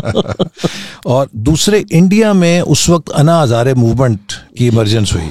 अच्छा, अब अगर आप वो अन्ना हज़ारे मूवमेंट के ब्लॉग्स पढ़ें, उनका नैरेटिव पढ़ें, तो वो बिल्कुल वही था जो इमरान खान का यहाँ पे था कि रवायती पॉलिटिक्स चोर है, करप्शन है और बहुत सफाई होनी चाहिए, और वो भी यही बात कर रहे थे. और आम आदमी पार्टी उसमें से फिर वो अन्ना हज़ारे मूवमेंट में से वो आम आदमी पार्टी एक बन गई. वहाँ पे उस वक्त शायद उन्होंने उनके क्या कहते हैं, तेंदुलकर ने इरादा नहीं किया सियासी जमात बनाने का, वरना वहाँ भी एक PTI बन जाती. तो लेकिन खान साहब ने उसी नैरेटिव को पॉलिटिकल नैरेटिव बना के, एक पहले से था, फिर उसको लेकर आगे चल पड़े. और हमारी जो पुरानी जमातों की मेरा ख्याल है कि एक थोड़ी सी जिसमें देर उन्होंने की, चूँकि वो अपनी ट्रेडिशनल पावर बेस में इतने इंट्रेंच थे कि उन्होंने इस चीज़ को देर से महसूस किया कि ये एक नई आवाज़ है, ये एक नई जैसे कह लीजिए डिमांड लोगों में है कि हमें भी सुना जाए. तो ये जो मिडिल क्लास है ये मिसिंग थी हमारे रवायती पॉलिटिक्स में. तो अब ये हुई है, ज़रा इनफ्रेंचाइज हुई है और ये अपने लिए एक वॉइस मांग रहे हैं. और मेरा ख्याल है कि अब हमारा ये चैलेंज है कि हम इनको ज़्यादा रीच आउट करें और इनको ज़्यादा स्पेस दें. और वैसे भी अब जो आप देखिए अगले इलेक्शंस जो हैं उसमें हमारी नौजवान आबादी का एक बड़ा अहम रोल है. But I don't see you doing that as a media consultant भी. अगर मैं बात करूं, आप जो बातें करते हैं जो बीच में हैं या ऑलरेडी आपका वोटर है वो मान लेगा, but I haven't seen any PMLN leader talk to a PTI supporter कि PTI सपोर्टर हूँ मैं और मैंने खान को वोट दिया है, लेकिन मैं अब थोड़ा दूर फील कर रहा हूँ. मैं अब इनकी बातें सुनकर, शायद वो इमरान खान को वोट ना दे, शायद वो वोट ही ना दे, बट वो PPP और PMLN को वोट नहीं देगा. तो ये क्या फेलियर है? लेकिन मैं आपको बताऊं कि अब ये रुझान बड़ा बदल रहा है. अब मिसाल के तौर पे हमारा जो हल्का है, हम भी हल्कों में रहते हैं ना, मैं तो हर इतवार को बाकायदगी से वहाँ जाता हूँ. तो बहुत सारे ऐसे नौजवान हैं जो अब हमसे रब्ता करते हैं कि हम मुस्लिम लीग नून में आना चाहते हैं. देखिए सर, आपके हल्का का फायदा ये है कि PTI ने अबरारुल हक दे दिया था, तो वो और कहाँ जाएंगे? नहीं, अबरारुल हक was the strongest PTI candidate. छोड़े सर. देखिए वो एक मीडिया फिगर है, एक ग्लैमर है उसमें, एक कशिश है, लोग देखने आते हैं उसे. तो वो कोई हल्का कैंडिडेट नहीं था, बड़ा स्ट्रांग कैंडिडेट था. और फिर उन्हें बड़ा दावा था कि हमने वहाँ पे सारा हॉस्पिटल बनाया हुआ है. तो छोड़ें सर ये बातें किसी और तरफ ही चली जाएंगी. बट सियासत एक तो मतलब अजीब ख्याल है कि अब लोगों में ना ये एक, मैं आपको फिर बताऊं, जो संजीदा लोग हैं वो इस चीज़ को देख रहे हैं. PMLN का एक ट्रैक रिकॉर्ड है. पंजाब में शहबाज शरीफ साहब ने जो परफॉर्मेंस की थी उसको हर शख्स, हत्ता कि ये मुखालिफ भी मानता था कि आज भी नज़र आती है लोगों को कि पंजाब में एक ट्रांसफॉर्मेशन हुई. इसी तरह 2013 से 18 जो पाकिस्तान में हमने चेंज लाई कि 18 घंटे लोड शेडिंग होती थी, हर रोज़ एक खुदकुश बमबार फटता था। आपके शहर कराची में ये हालत थी कि कोई मर्द बाहर निकलता था तो उसकी माँ मुसल्ले पे बैठ जाती थी कि अल्लाह मियाँ शाम को मेरा बेटा खैर से घर आ जाए। वहाँ पे अमन दिया। CPAC को हमने कामयाब किया। आज आप पाकिस्तान में कोई भी बड़ा डेवलपमेंट प्रोजेक्ट देखें, अभी कराची में जैसे हमने ये K3 को इनाग्रेट किया, कराची हैदराबाद मोटरवे, मुल्तान सक्खर मोटरवे, ये हैदराबाद सक्खर मोटरवे हमारे दौर में टेंडर हो गई थी लेकिन रुक गई, अब उसको अब हमने कर दिया, वो भी बन जाएगी। इसी तरह पूरे शुमाली इलाका जहाँ तक रोड नेटवर्क बन गया, गवादर कोयटा रोड बन गई, बिजली के पन बिजली के मंसूबे, शमसी तवानाई के मंसूबे, कोल थर कोल, इतने बड़े बड़े पाकिस्तान में जो भी आपको हवाई अड्डे, बंदरगाहें, PMLN नज़र आएगी। अगर आप पॉलिसी लेवल पे देखें, पाकिस्तान के आज सबसे जो स्ट्रॉन्ग 2 सेक्टर हैं, टेल्को है या फाइनेंशियल सेक्टर है। दोनों नवाज शरीफ साहब की प्राइवेटाइजेशन की पॉलिसी के नतीजे में आज़ाद हुए और कितनी हज़ार जॉब्स क्रिएट हुई हैं, कितनी इसमें वेल्थ क्रिएशन हुई है। देखिए, जो संजीदा लोग हैं वो अब देख रहे हैं कि PMLN एक डिलीवरी की पार्टी है, उसके पास एक इकनॉमिक एजेंडा है। और PTI के दोस्तों से मैं कहता हूँ, आप 4 साल हुकूमत में रहे हैं, कराची से लेके पेशावर तक, मुझे एक मंसूबा दिखा दें कि ये खान साहब का विजन था और ये उन्होंने मुकम्मल किया, कुछ नज़र नहीं आएगा। शायद कोई काला बाग में उन्होंने मंसूबा किया हो, लेकिन वो तो हमने सुना ही है सिर्फ।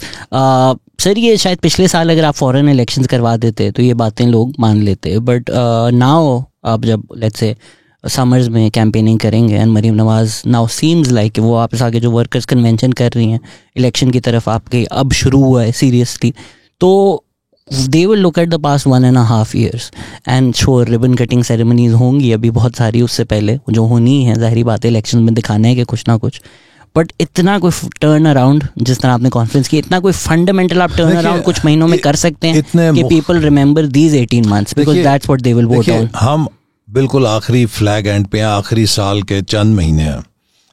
इस टर्म का जो असल दौर है 4 साल का, वो तो खान साहब पूरा कर चुके हैं ना।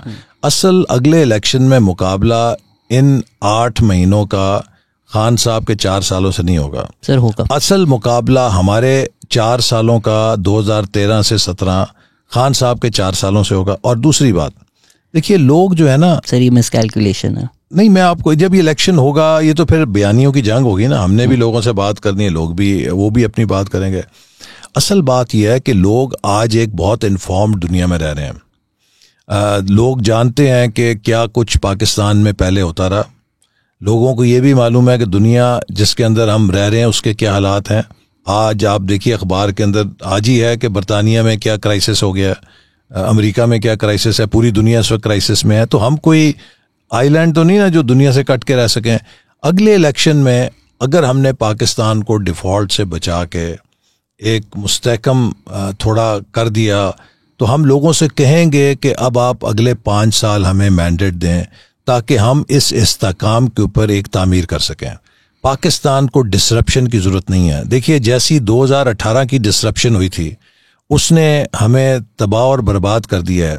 अब जो हम रिकवरी की एफर्ट कर रहे हैं, इसमें अगर फिर डिसरप्शन होगी तो अगली हुकूमत को तो 2 साल समझ नहीं लगेगी कि करना क्या है। तो इसलिए इस वक्त पाकिस्तान को कंटिन्यूटी की ज़रूरत है और हम पाकिस्तान के लोगों से कहेंगे कि अगर आप इस मुल्क की मईशत को वाकई सही मानों में चाहते हैं कि ये पायदार बुनियादों पर हो तो खुदा के लिए मुल्क में कंटिन्यूटी पे कॉम्प्रोमाइज़ ना करें। और मेरा ख्याल है लोगों में इतना शऊर है कि वो समझते हैं, उनका हम पे ट्रस्ट भी है, उनका नवाज शरीफ साहब पे ट्रस्ट भी है कि उन्होंने डिलीवर किया है, वो प्रो डेवलपमेंट लीडर हैं, कि हमें ये मौका मिलना चाहिए कि हम मुल्क को जैसे 2013 से 18 हमने ठीक किया था आइंदा भी ठीक करें।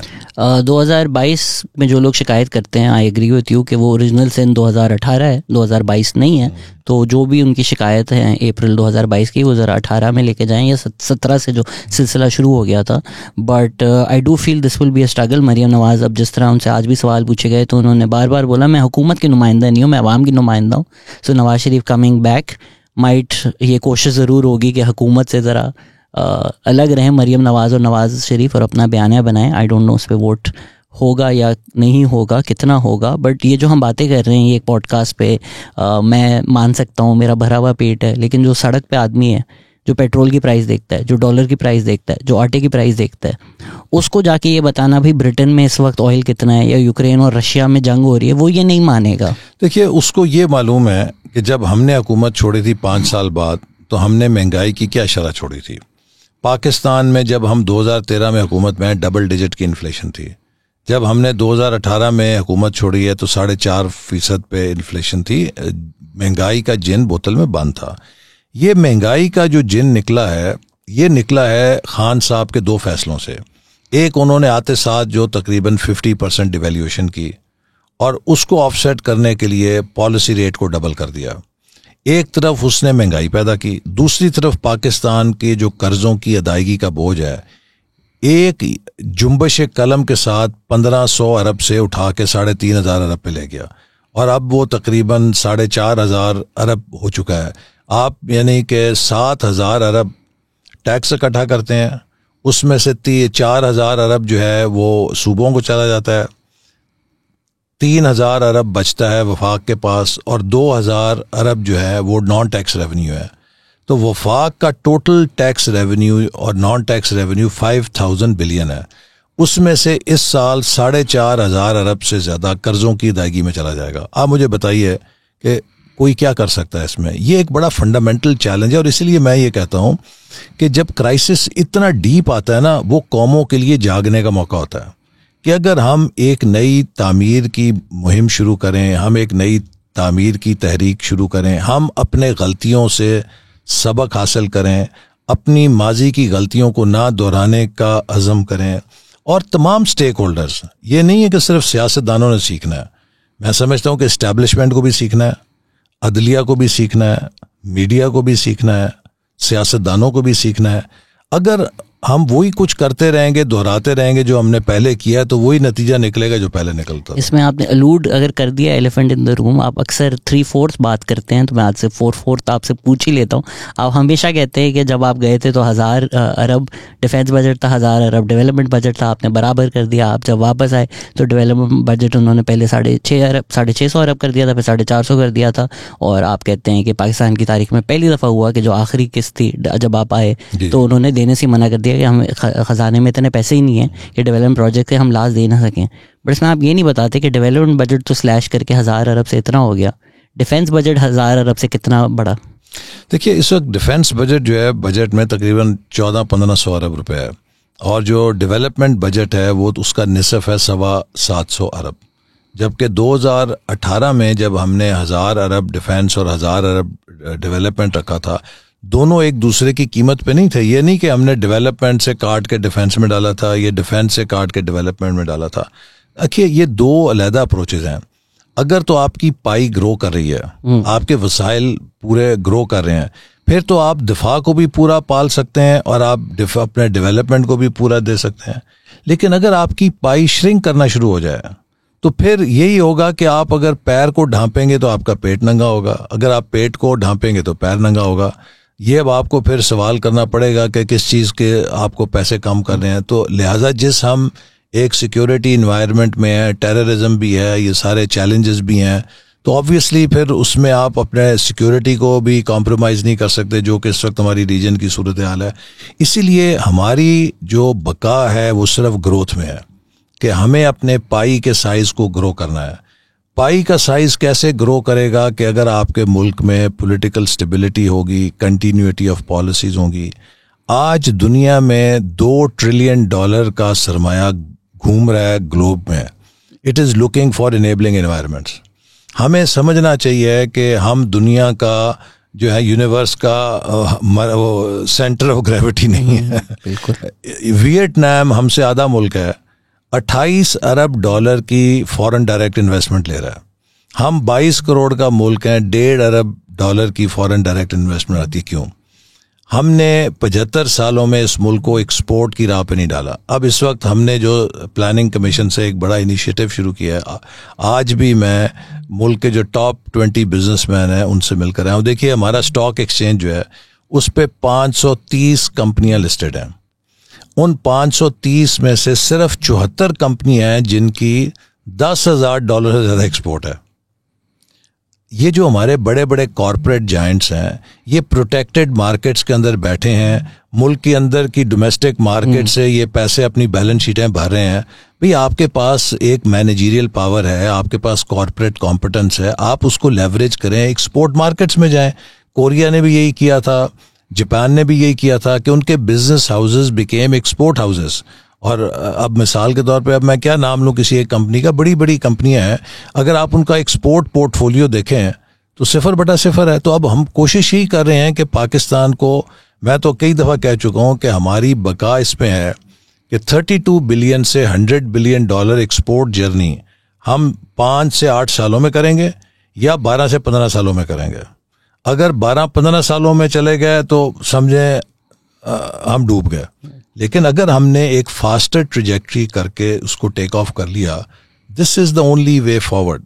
हमने 75 सालों में एक्सपोर्ट के जरिए डॉलर रेवेन्यू हासिल करने की कॉम्पिटेंस पैदा नहीं की। हमारे पास इंडोमेंट्स हैं, हमारी एग्रीकल्चर हमें दे सकती है वैल्यू एडेड एग्रीकल्चर, हमें उसमें प्रोडक्टिविटी बढ़ानी है। हमारी इंडस्ट्री जो है उसमें हमें नॉन टेक्सटाइल सेक्टर्स में बड़ा पोटेंशियल है, लेकिन आज हम टेक्सटाइल पे उससे ज़्यादा डिपेंडेंट है जितने हम 20 साल पहले थे। तो ये वो सारी चीज़ें हैं जो हम विजन 2025 में अटेम्प्ट कर रहे थे, लेकिन वी गॉट डिसरप्टेड। सर ये आपने बिल्कुल सही बात की, रेंट सीकिंग हम इंटरनेशनल उसमें भी करते हैं, लोकल उसमें भी करते हैं। पिछली बात में जो आप, I think you were alluding to the fundamental truth of the economy, कि हम एक दूसरे को बुरा भला कहते हैं पार्टीज़, लेकिन डिफेंस बजट दे के, डेट रीपेमेंट्स करके, उसका इंटरेस्ट दे के, एंड सिविलियन बजट में भी पेंशंस हैं, न्यूक्लियर है, डिफेंस प्रोजेक्ट्स हैं, स्पेशल प्रोजेक्ट्स हैं जो सिविलियन बजट से आते हैं। उसके बाद फेडरल गवर्नमेंट के पास वाकई पैसे बचते ही नहीं है, कुछ भी नहीं है। तो हम किस बात पे उनको बुरा भला बोले जब बाकी पैसे हैं ही नहीं। तो उन्होंने डेट ले लिया, अब डेट लिए बगैर तो खर्चा हो ही नहीं सकता ना। देखिए मैंने तो आपको नंबर्स दिए ना, देखिए इस वक्त जैसे मैंने कहा 5,000 अरब हमारे टोटल रेवेन्यू है टैक्स एंड नॉन टैक्स, 4,500 निकल जाएगा उसमें से या उससे ज़्यादा ही डेट सर्विसिंग में, उसके ऊपर 1,500 डिफेंस का है। तो अगर आप 500 उधर से ले लें तो 1,000 आपने डिफेंस भी बोरो करनी है, फिर 725 अरब आपका डेवलपमेंट बजट है, उसके ऊपर आप आ जाएं 550 अरब cost of running federal government है, 630 अरब जो है पेंशन है, 900 अरब जो है सब्सिडीज हैं। ये सारे पैसे खसारे से हैं, तो खसारा आप बोरो करके पूरा करेंगे। इसलिए मैं अक्सर ये कहता हूँ कि हमारा फ्यूचर है TIER, टैक्सेशन, कि हमारी टैक्स टू GDP रेशियो हम कितनी तेजी से बढ़ाते हैं। हम आ गए हैं 9% पे, जो कामयाब मुल्क हैं वो 16 से 18 पे हैं। Second is investment, local and foreign. चूंकि पब्लिक सेक्टर की अब इन्वेस्टमेंट पोटेंशियल नहीं है, हमें प्राइवेट सेक्टर को ड्राइवर बनाना है इन्वेस्टमेंट का, तो हम उसके लिए माहौल कितना बिजनेस फ्रेंडली करते हैं। तीसरा एक्सपोर्ट E, और फोर्थ रिमिटेंसेस, जो कि एक स्टडी हमारी स्ट्रीम है जिसने हमें बेल आउट किया हुआ है। अगर ये रिमिटेंसेस ना होते तो शायद हमारा हाल बहुत ही ख़राब होता। तो ये इन चारों से हमें अपने रिसोर्स मोबिलाइजेशन करनी है। हमें वो जो एक है ना बड़ी जो सोच महदूद सी कि कॉस्ट कटिंग, ठीक है, कॉस्ट कटिंग में गुंजाइश नहीं है ज़्यादा। We have to think of expansion, कि हम अपने टैक्स रेवेन्यू को कैसे एक्सपैंड करें, हम इन्वेस्टमेंट्स कैसे मुल्क के अंदर लेकर आएँ, हम एक्सपोर्ट। अब देखिए चाइना है, $2.25 ट्रिलियन की इंपोर्ट करता है पूरी दुनिया से, हमारा उसमें शेयर सिर्फ $3 बिलियन है, हालांकि इतना दोस्त मुल्क है। और वो कहते हैं कि आप आइए, हम आपको इनकरेज करना चाहते हैं, आप ज़्यादा एक्सपोर्ट करें। तो अब मैंने बिजनेसमैन से यही कहा है कि यार खुदा के लिए look at China market also, इतनी बड़ी है, दूसरे मुल्क वहाँ पे बेच रहे हैं, तो हम क्यों नहीं बेच सकते। इसी तरह इतनी बड़ी मार्केट तो हमारे नेक्स्ट डोर है जिसको हम जी बिल्कुल नहीं बेच सकते। इसमें जो आप एक्सपोर्ट की बात कर रहे हैं, इसमें भी एक और फंडामेंटल ट्रूथ जो नहीं कहा जाता वो ये है कि एक्सपोर्ट इंडस्ट्री हमारी इसलिए नहीं बन रही। आतिफ मियां के साथ हमने इस पर 2 घंटे भी बात की थी। स्पेक्यूलेटिव रियल एस्टेट जो है उसको हमने इतना इंसेंटिवाइज किया हुआ है, और सबसे बड़ी रियल एस्टेट कंपनी अगर गवर्नमेंट बनाती है, मरीम नवाज ने फैज़ और बाजवा का नाम लिया, आज उन्होंने बोला इमरान खान ने UK गवर्नमेंट के जो 19 मिलियन आए थे अपने एक दोस्त को दे दिए, तो वो दोस्त का नाम भी नहीं ले सकी।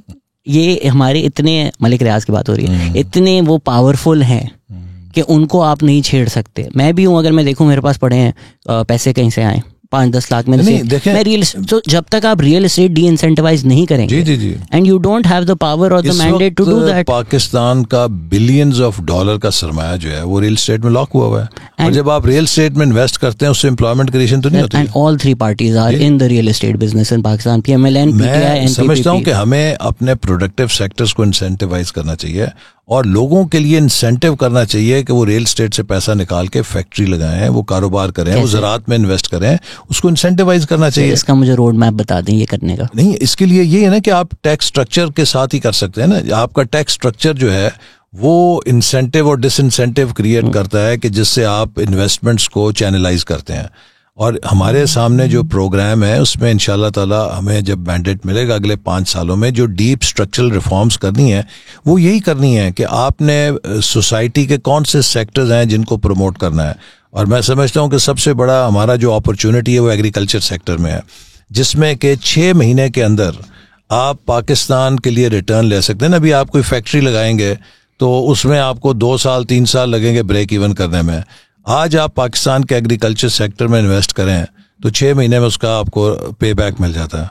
तो हमारे पास एक कितना बड़ा एग्रीकल्चर का पोटेंशियल है, और उसकी मिसाल क्या है कि जितनी क्रॉप्स हैं एग्रीकल्चर की उन सब में हम दुनिया के टॉप 10 प्रोड्यूसर्स में हैं, लेकिन अगर आप हमारी प्रोडक्टिविटी और यील्ड देखें we are in the bottom.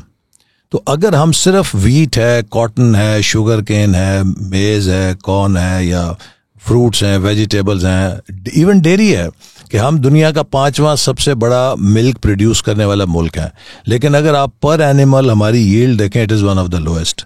हम अगर सिर्फ अपनी प्रोडक्टिविटी इन्हांसमेंट करें अगले 5 सालों में तो we can make a considerable gain. Agriculture में तो एस्टिमेट है 12 से 15 बिलियन डॉलर का हम सिर्फ गेन कर सकते हैं कि अपनी एवरेज जो इंटरनेशनल एवरेज है उसके ऊपर ले आए। तो इसी तरह हमारी इंडस्ट्री की भी प्रोडक्टिविटी का इशू है। फिर IT सेक्टर है जिस पे अब हम फोकस कर रहे हैं, वो नौजवानों की आबादी है, उसके लिए we are starting new programmes, उनको स्किल बहुत आम कर रहे हैं ताकि हम इसका भी अपना पूरा पोटेंशियल लें। So I think Pakistan has the potential, लेकिन हमें सिर्फ अपॉर्चुनिटी चाहिए कि मैं इसकी मिसाल ऐसे देता हूँ कि आप दुनिया का बेहतरीन सीड ले आएँ, उसे ज़मीन में लगा दें, और उसे ज़मीन में बीजने के बाद अगर आप हल चलाते रहेंगे ना तो क़यामत तक नहीं उगेगा। बीज को लगने के बाद अमन चाहिए, इस्तेकाम चाहिए, स्टेबिलिटी चाहिए। I think we need to learn from our 75 years of history. If there is one thing that has not allowed us to realize our potential, that is कि हमने डेवलपमेंट को टेस्ट मैच के तौर पे नहीं T10 के तौर पे खेलने की कोशिश की है। I agree with you. हर किसी इस रोड मैप पे पूरी पॉडकास्ट हो सकती है। लोगों के बहुत ज़्यादा सवाल थे, तो let's in the 20 minutes that we have left let's run through them. आपने कहा लोग अपने डॉलर्स इकोनॉमी में डाल दें, कहाँ डालें? नहीं, अपने डॉलर्स वो पाकिस्तान लेकर आएँ और वाइट चैनल से लेकर आएँ, बैंक्स के अंदर लेकर आएँ और पाकिस्तान में इन्वेस्ट करें। यहाँ पर आप देखिए ओवरसीज पाकिस्तानी हैं, टूरिज्म। कहाँ इन्वेस्ट, अगर कोई ये सुन रहा है वो किधर इन्वेस्ट करे? अपने इलाकों में, अपनी जहाँ जहाँ उनके इलाके हैं रूट्स में इन्वेस्ट करें। Real estate is the only possibility for them which just distorts the market further. नहीं, अगर वो पाकिस्तान में उनका वाइट पैसा आ रहा है, चलिए रियल एस्टेट में भी फॉरेन ओवरसीज जो रहने वाले हैं वो भेजेंगे तो एटलीस्ट पाकिस्तान के रिजर्व्स बिल्ड होंगे ना। वही सर, वो जो आप बात कर रहे हैं पेनी वाइज पाउंड फूलिश वाली बात है ना, वो इमीडिएट आपको एक रिलीफ, थोड़ी स्पेस मिल जाएगी। जिस तरह रेमिटेंस भी है, जनरली तो आपने अपना टैलेंट बाहर भेज दिया, इट्स नेगेटिव, बट वो आपको थोड़ी डॉलर रिलीफ मिलती है। वो ये है कि हमारे पास एक ह्यूमन रिसोर्स है इस वक्त, जिस ममालिक के पास आबादी है ज़्यादा है वो इसको एक्सपोर्ट करके भी रेवेन्यू ले रहे हैं। फिलीपींस है, बांग्लादेश है, पाकिस्तान है, इंडिया है, सब उससे ले रहे हैं। लेकिन हमें अपने पैसों को ला के, ये हमने गलती की पहले भी कि रेमिटेंसेस जो आए हमने उन्हें चैनलाइज नहीं किया, वो ज़्यादातर कंज्यूमरिज्म में चले गए। तो अब हमें इस सारी चीज़ के लिए प्रोडक्टिव सेक्टर्स में इस फंडिंग को या जो रेमिटेंस है चैनलाइज करने के लिए काम करना होगा। और मेरा ख्याल है कि अभी इस वक्त तो हम फायर फाइटिंग मोड में हैं। इस वक्त तो हमारे सामने ये चैलेंज है कि पाकिस्तान के रिजर्व्स को किस तरह आपने स्टेबल करना है, और उसके लिए each penny and pound and dollar and cent that will come into Pakistan's economy through wide channel will count। और मेरा ख्याल है कि जब हम क्राइसिस में होना तो ये हमारी वतनियत का तकाजा यही है। It is not about PMLN, it is not about PTI, it is not about PDM, it is about Pakistan। तो जो भी हमारी रेमिटेंस है बजाय हुंडी और हवाले के ज़रिए बेचें। आप सारी उम्र तो भेजते रहे, एक वक्त में आप सिर्फ 10-20 रुपए का लालच करने के लिए मुल्क को उस वक्त डिनाई करें फॉरेन एक्सचेंज से कि जब वो उसको ऑक्सीजन के तौर पे ज़रूरत है। तो मेरा ख्याल है कि इसका हमें ख्याल करना चाहिए। तो इस वक्त मेरी सबसे यही अपील होगी कि आप अपनी रेमिटेंसेस को बैंक्स के ज़रिए भेजें, क्योंकि पाकिस्तान को इस वक्त ज़रूरत है। और जो हमारे बिजनेसमैन हैं उनका भी फ़र्ज़ है कि वो अपने जो उन्होंने होल्ड किए हुए पैसे उनको मुल्क के अंदर लाएं। यकीन करें हमारे पास इतने वसाइल हैं कि अगर हम अपने वसाइल पर इन्हिसार करें तो हमें 2-3 सालों में अपने पैरों पे हम खड़े हो जाएंगे। सही बात है। मुशर्रफ ने आपको बहुत प्रेशर किया था PML ज्वाइन करने के लिए? जी बिल्कुल। तो आपने फोरसाइट रखी? नहीं, प्रिंसिपल्स की वजह से आपको लगा फायदा ज़्यादा मेरे पास तो उन्होंने बहुत सीनियर अपने एक ऑफिसर भेजे थे घर, वो मेरे अजीज भी थे, और कहा था कि आप जो ओहदा चाहते हैं और जो भी चाहिए आपको वो हम दे देंगे। तो मैंने उन्हें ये कहा कि नहीं, मैं माजरत चाहता हूँ क्योंकि मैं नज़रियाती तौर पे इसके कायल नहीं हूँ। और बल्कि आपको शायद याद नहीं होगा लेकिन 1 साल तक उन्होंने डिप्टी चेयरमैन प्लानिंग कमीशन कोई नहीं लगाया था, और मुझे मुख्तलिफ जरियों से पैगाम आते थे कि आप अपनी पोजीशन पे दोबारा आ जाएं। तो मैं नहीं गया। ये भी बात सच है कि एक दफ़ा उन्होंने एजेंसी के लोग आपके पीछे भेज दिए थे और मजबूरी में आपको एक रात शायद मसूद के साथ मैरियट में गुजारनी पड़ी। नहीं, वो तो उससे पहले एक दफ़ा तो उठा के ले गए थे, एबडक्ट भी किया था वो हुड डाल के।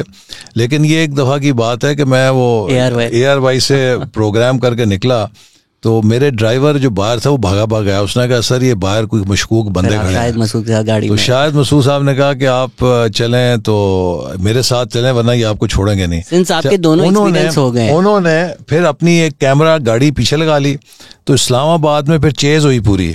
हम आगे थे, वो एजेंसियों की गाड़ियां पीछे ARY की कैमरा टीम पीछे फिल्म बना दिया। तो फिर हमने जब देखा पीछा नहीं छोड़ रहे तो उन्होंने कहा कि किसी पब्लिक प्लेस पे चलते हैं। तो then we came to Marriott, तो वहां पर आके हम बैठे रहे। अच्छा, वो फिर भी ना पीछा छोड़े, तो फिर उन्होंने कहा कि अब तो आपको रात यहीं गुजारनी पड़ेगी। फिर हमने कमरा लिया, रात गुजारी। तब एक या दो? जी, एक। सो व्हाट्स वर्स, सिंस आपने दोनों एक्सपीरियंस किया है, ISI के साथ हुड के अंदर रात गुजारना या शायद मसूद के साथ रात गुजारना? नहीं, शायद में से बदतर क्या है? नहीं, शायद मसूद तो मुझे वहां छोड़ के चले गया था फिर। अच्छा, वहां तो मैं अकेला था। पूरी रात वो एंड ऑफ टाइम्स आपको सिखाते रहते। आपने आप पे इल्जाम लग रहा होता है कि नैब का जो आप लोग चेंज किया आपने, उसी के लिए आप हुकूमत में आए थे अपने केसेस को। देखिए, जो मेरा केस हुआ अथर मिनुल्ला पुराने बहुत क्लियर उस पर डिटेल जजमेंट दे दिया। आप अथर मिनुल्ला को सुन लें। Ahsan Iqbal has been exonerated in that case. और on the old law he repeatedly asked NAB कि जो आपने जिस कानून के तहत ये केस बनाया है उस कानून के तहत हमें कन्विंस करे कि कहाँ करप्शन हुई है, और उसके ऊपर एग्जोनरेट किया। उसमें नायब ने यही बोला करप्शन नहीं हुई कि बट अपने नारोवाल को फेवर किया है, तो इसमें क्या वो है। अच्छा, फिर मरियम का जो अभी मरियम नवाज का जो केस हुआ है उसमें भी नैब लॉ कहीं नहीं है, मेरिट के ऊपर उन्होंने उनको एग्जोनरेट किया। ठीक है ना, तो इसलिए ये अच्छा। फिर इसी तरह जो शहबाज साहब के केसेस हैं उस पर भी वहां पर उन्होंने बार बार क्वेश्चन किया कि आप बताएं कि कहाँ पे करप्शन है। अच्छा, साद रफीक साहब की जब बेल हुई सुप्रीम कोर्ट में, तो मुझे याद है कि वहाँ पे जज साहब ने बार बार कहा नैब को कि गिव अस वन रीज़न कि हम इनकी एप्लीकेशन जो है रिजेक्ट करें। एक रीज़न दे दें आप, आए बाएं शायद कुछ नहीं। तो मेरा मकसद है कि ये सारे केसेस एक नैरेटिव बनाने के लिए कि ये सब चोर है। अब देखिए, मेरे खिलाफ इमरान खान ने जब इनके कुछ हमायतियों ने मैकडोनल्ड में नारे लगाए, ख़वातीन ने, मैंने उधर गुजर किया और वो इत्तेफाक से कुछ हमारे कॉमन फैमिली के निकल आए फ्रेंड्स बीच में, तो उनके ज़रिए फिर उन्होंने मुझे अप्रोच किया कि जी वी फील सॉरी। तो जब उन्होंने, इट्स नाइस ऑफ देम कि दे फेल्ट सो, जब वो खबर छपी कि उन्होंने माजरत कर ली, Imran Khan felt so let down. अगले 2 जलसों में उसने मेरे खिलाफ नारे लगवाए कि एहसान इकबाल डाकू है। अब आप इसका लीडर का लेवल देखें ना, और किस केस के ऊपर लगवाए, जो अदालत ने उठा के रद्दी की टोकरी में फेंका। आप मुझे बताइए कि दूसरों की ये पगड़ियां उछालता है, दूसरों की ये समझता है कि इज्जत कोई हैसियत नहीं रखती, और अपने लिए ये कहता है कि पूरी दुनिया की इज्जत का टोकरा इसके सिर के ऊपर रख दो। आई मीन ये कौन सी इंसान? I agree with you but I know we running through questions, but क्योंकि ऑडियंस ये चीज़ नहीं समझती, I love for you to talk about this कि नैब ने जिस तरह पैरालाइज कर दिया था पूरे सिस्टम को, जिस तरह हमने देखा कि मिफ्ता इस्माइल शाहिद का कान अब्बासी, एंग्रो एक आपकी अच्छी कंपनी है, उस पे एंग्रो एनर्जी पे इल्जाम लगा के इमरान उल हक को जेल डालकर फालतू में फॉर नो रीजन, आपके साथ ही थे वो भी Adiala, how did they paralyse that and how bad that is for government? मैं आपको मिसाल देता हूँ। अब मेरे खिलाफ जो केस बनाया, उस केस को बनाने के लिए मिनिस्ट्री ऑफ प्लानिंग के 20-25 अफसरों को बुलाते थे, उन्हें 4-4 घंटे 6-6 घंटे पहले बिठाते थे, उसके बाद उन्हें दिखाते थे वो जेल है, वो सामने सेल है, ये कागज़ है, या मिनिस्टर के खिलाफ इधर दस्तखत कर जाओ, बयान दे जाओ, या फिर तुम्हारा वारंट है, उस जेल में जाओगे। अब जो बेचारा 17 ग्रेड का 18 ग्रेड का अफसर है, वो जब ये कहता था कि भाई मैं फंस गया किसी केस में तो मेरी तो पूरी पेंशन ही वकीलों को चली जाएगी, बच्चों के पैसे मैं कहाँ से पूरे करूँगा, वो कहते थे आगे कागज़ रखें ना दस्तखत कराएं तो हमारी जान छोड़ें।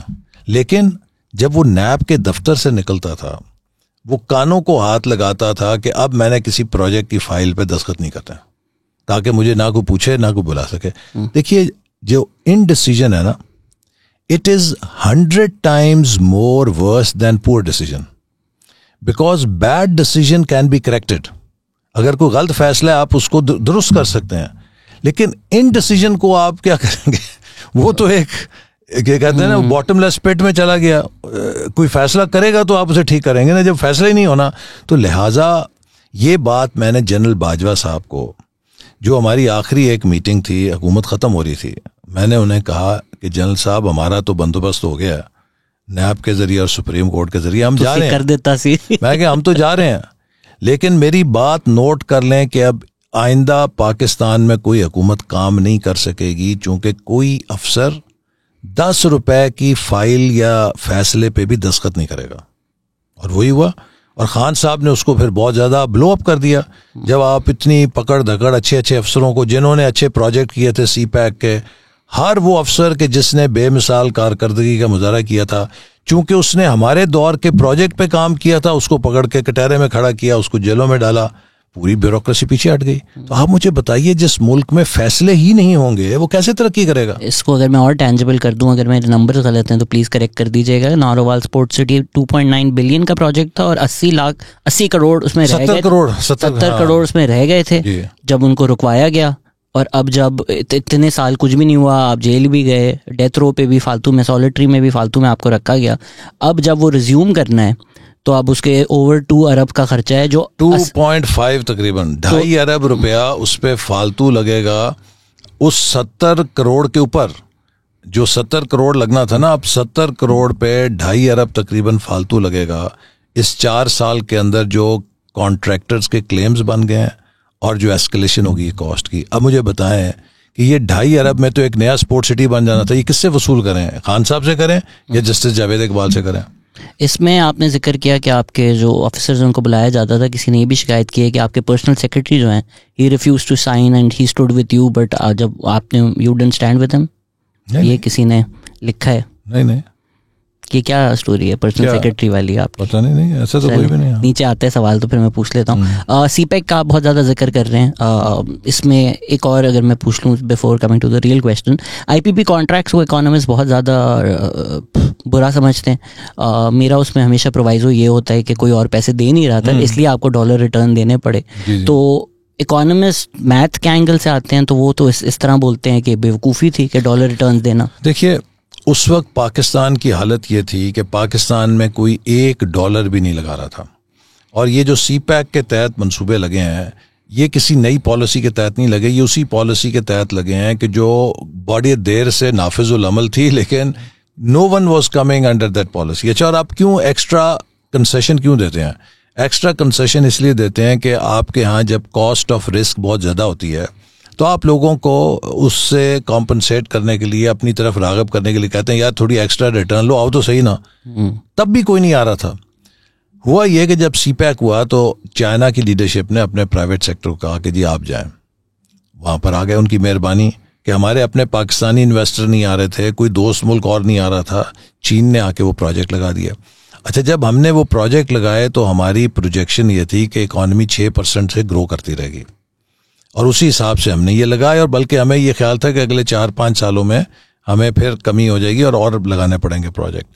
अब खान साहब ने आते साथ ही ऐसे फैसले लिए, जैसे मैंने कहा डिवैल्यूएशन हुई, पॉलिसी रेट डबल हो गया, उन्होंने सारी इकॉनमी को ब्रेकें लगा दी, और पहले ही साल जो 6% से इकॉनमी 1.7 पे गिर गई, उससे अगले साल नेगेटिव में चली गई। तो आपकी वो तमाम जो डिमांड थी उसकी फोरकास्ट तो क्रैश कर गई ना। जब अब आपने सप्लाई तो उस डिमांड के हिसाब से की थी, लिहाजा अब अगर आप ये कह रहे हैं जी हमें कैपेसिटी पेमेंट करनी पड़ी है, तो इसमें इन्वेस्टमेंट करने वाले का कसूर तो नहीं है, कसूर तो आपकी मैनेजमेंट का है, डोमेस्टिक मैनेजमेंट का, कि आपने अपने मुल्क की मईशत का बेड़ा गर्क कर दिया, आपने डिमांड ख़त्म कर दी।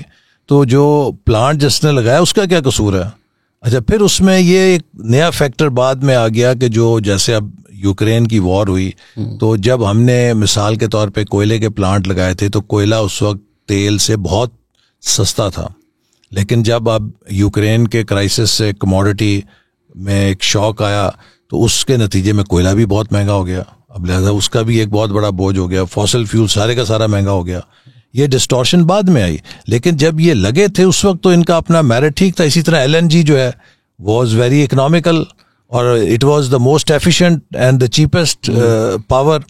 लेकिन जब आपकी यूक्रेन की वॉर हुई तो रशिया की गैस बंद हुई यूरोप के लिए, तो यूरोप ने पूरी दुनिया से एलएनजी के कॉन्ट्रैक्ट उठा लिए।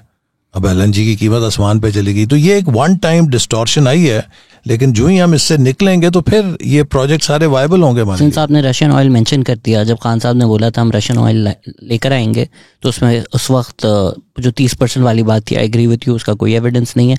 लेकिन ये बात बहुत कही गई कि हमारी जो रिफाइनरीज हैं वो रशियन ऑयल प्रोसेस ही नहीं कर सकते। अमार खान भी आए थे पॉडकास्ट पे, उन्होंने कहा I agreed with him, but अब फिर से वो बात हो रही है। तो अब कैसे रिफाइनरीज कर सकती हैं जब तब नहीं कर सकती थी? देखिए, अब वो उनके साथ बातचीत हो रही है, मेरा ख्याल है उनके कोई यकीनन इसमें कोई जो टेक्निकल पेट्रोलियम के लोग हैं वो जवाब दे सकते हैं कि किस ग्रेड का ऑयल वो हमें देंगे और हमारी रिफाइनरीज उनको कैसे प्रोसेस करेंगी। लेकिन खान साहब के दौर में ये एक खाली बात थी। उन्होंने एक सिर्फ जैसे कराची के समुंदर से गैस निकालने की बात की थी, तो वैसे ही एक्सॉन वाले मेरे ख्याल से आए भी थे, कुछ मिला नहीं। हाँ, वैसे ही एक उन्होंने ये रशिया का भी तुक्का लगा दिया।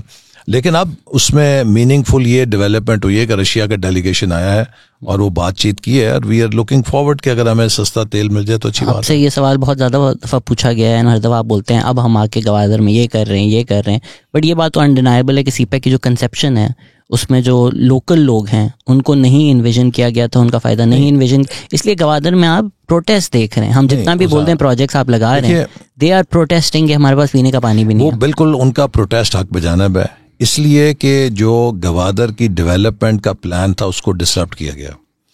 हम जिस रफ्तार से चल रहे थे तो वहाँ पर बिजली और पानी हमारे लिए प्रायोरिटी थी। अब मैं आपको 2 मिसालें देता हूँ। देखिए, वहाँ पर हमने गवादर के लिए साथ ही डैम्स 2 बनाए जिनसे पानी लेकर आना था। 4 सालों में उनकी जो पाइप्स हैं उनका कनेक्शन गवादर के साथ नहीं किया गया। हमारी हुकूमत आई है, हमने 6 महीनों के अंदर वो पाइप्स के लिए पैसे जारी किए, वो कनेक्शन करा दिया। और अब इस वक्त इसी तरह डिसैलिनेशन प्लांट मंजूर पड़ा था चाइना की तरफ से, 4 सालों में वो नहीं लग सका, अब वो मुकम्मल हो गया है। और मैं आपको ये बात अब कह सकता हूँ कि अल्हम्दुलिल्लाह गवादर के पानी का मसला हल हो गया, वहाँ पे पानी का बहरान नहीं होगा। दूसरी बात बिजली है। बिजली के ऊपर भी वहाँ पर हमारे 2 मंसूबे चल रहे थे जिनमें 4 सालों में 1 इंच पेशरफ नहीं हुई। एक थी ईरान से 1000 मेगावाट बिजली लाने की, उसमें हमने को 29 किलोमीटर अपनी ट्रांसमिशन लाइन डालनी थी, उस पर 1 इंच पेशरफ नहीं हुई। हमने आते साथ शहबाज शरीफ साहब ने उस पर हुक्म दिया कि फ़ौरन काम करें, हमने उसको पैरवी की, वजारत पावर ने की। और मुझे खुशी है ये कहते हुए कि फरवरी के महीने में 1000 मेगावाट ईरान से बिजली गवादर के लिए आना शुरू हो जाएगी, मकरान कोस्ट के लिए। दूसरी हमारी ट्रांसमिशन लाइन थी पंजगोर और तुर्बत के दरमियान, जो FW के पास ठेका था, पैसे नहीं दिए गए। हमने आते साथ उनको पैसे दिए, मार्च के अंदर इससे भी तकरीबन 70 से 80 मेगावाट इजाफी बिजली वहाँ जाना शुरू हो जाएगी। तो गवादर और मकरान कोस्ट में इंशाल्लाह ताला इस साल गर्मियों में मुझे पूरी उम्मीद है कि बिजली का बहरान नहीं होगा, क्योंकि ये इजाफी बिजली हमने ईरान से और नेशनल ग्रिड से वहाँ पर ले गए हैं।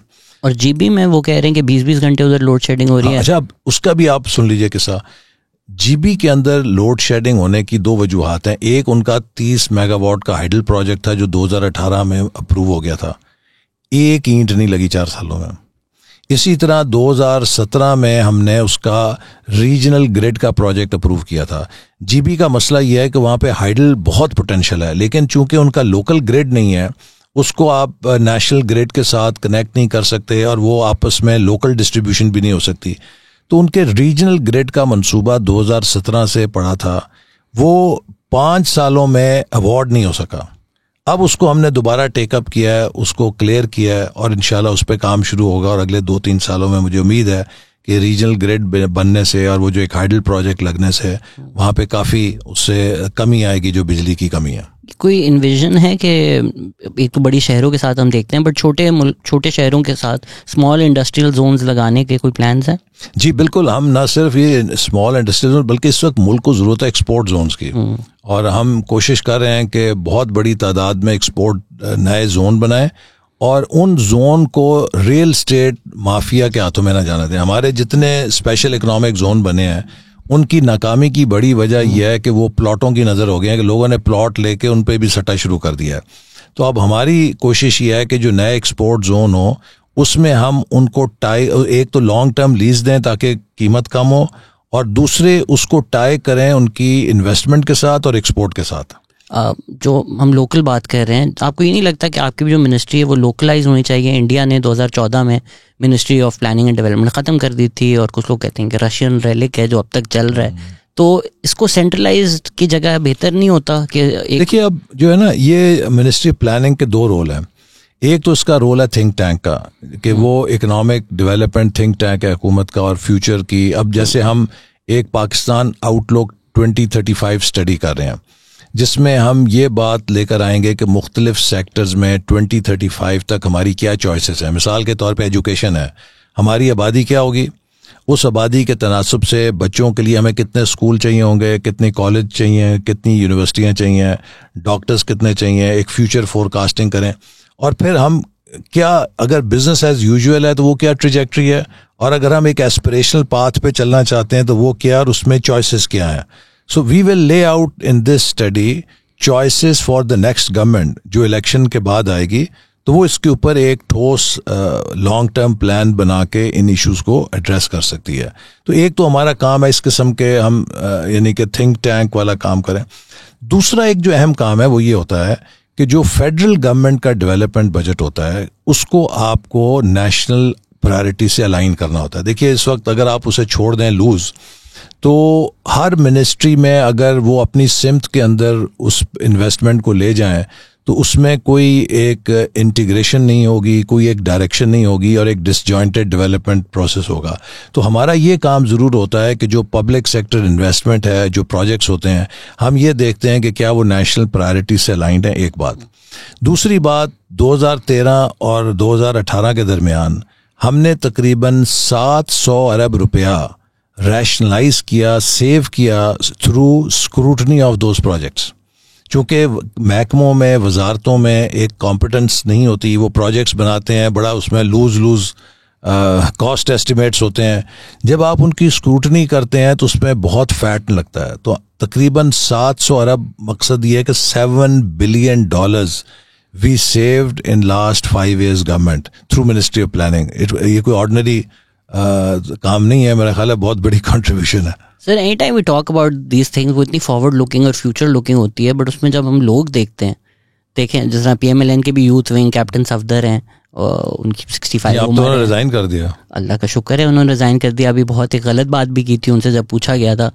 पाइड है वो, अक्सर नदीम हाँ कैसी रिग्रेसिव बातें करते हैं, उसमें हाई कोर्ट की जजमेंट भी है कि 70 आपकी वो थी लिमिट थी, 72 उनकी उम्र थी जब उन्होंने अप्लाई किया, वो एलिजिबल भी नहीं थे और वो इलीगल पर्क्स ले रहे हैं। तो जब हम इंस्टीट्यूशन में खोल के देखते हैं तो इस तरह होता है। किसी ने ये भी शिकायत की है कि आपने जो नारोवाल में यूनिवर्सिटी इस्टेब्लिश की है, आप उसके मैनेजमेंट और VC पे चेक नहीं रखते हैं, वहाँ ट्रांसपोर्ट बहुत बुरी है, फ्रीडम नहीं है।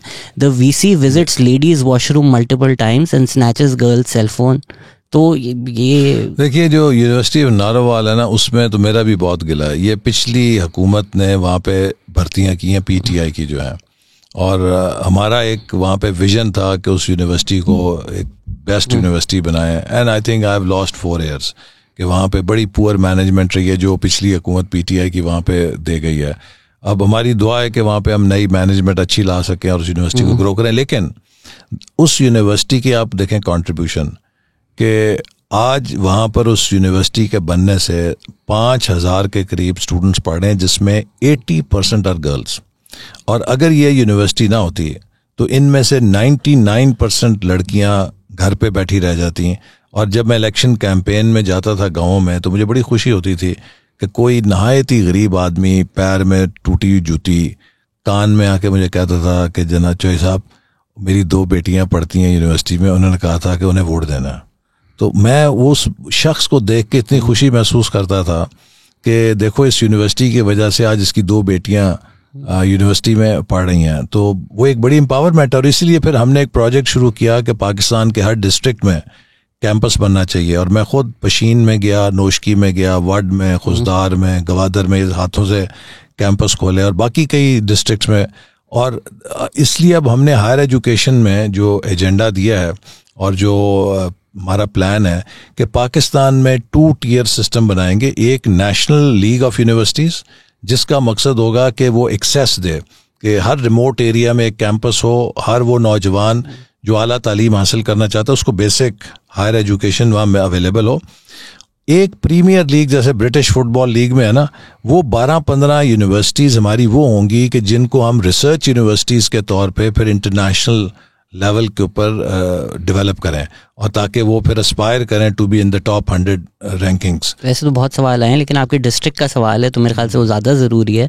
किसी ने पूछा है कि आपके बेटे दैन राना मनान को पार्टी टिकट्स दी गई, तो फैमिली को फेवर किया गया। Same goes for Daniyal Aziz who was disqualified, then his wife, he himself was the son of Anwar Aziz. किसी ने ये भी कहा है कि आपने चीफ इकोनॉमिस्ट अपने नीस के हस्बैंड को लगाया। नहीं, चीफ इकोनॉमिस्ट से मेरा कोई रिश्ता नहीं। ये जो नदीम है, ये आपकी भांजी के मियाँ नहीं है, ये किसी ने सोशल देखे ना, ये दूर दूर से कोई रिश्तेदारी नहीं है। इसमें लोगों ने इंटरव्यू प्रोसेस पे भी क्वेश्चन मार्क डाले हैं कि ये लम्स में पढ़ाते थे, फिर कराची स्कूल ऑफ बिजनेस में पढ़ाते थे, माशाल्लाह वेरी डिस्टिंग्विश्ड इकोनॉमिस्ट। तो आप मुझे बताइए कि लम्स में इनको किसी मेरी सिफारिश पे रखा गया था, या KSBL में जो प्रोफेसर थे तो मैंने तो नहीं रखा था, और ना मेरे रिश्तेदार हैं। असल में हमारे लोग जो है ना, वो भी ऐसी बेतुकी उड़ाते हैं कि हर चीज़ में कहते हैं कोई ना कोई चक्कर ज़रूर होगा। लेकिन अल्हम्दुलिल्लाह, मैं आपको एक मिसाल देता हूँ। एक दफ़ा मेरे पास सेनेट में के कोई 12-14 सेनेटर्स आए कि जी आप फ़लाँ शख्स को मेंबर रख लें, मेंबर की पोस्टिंग थी। मैंने कहा देखें, अगर ये मेरिट पे होंगे ना तो आपके आने का बड़ा एहतराम है, तो इससे कतई नज़र ये रखे जाएंगे।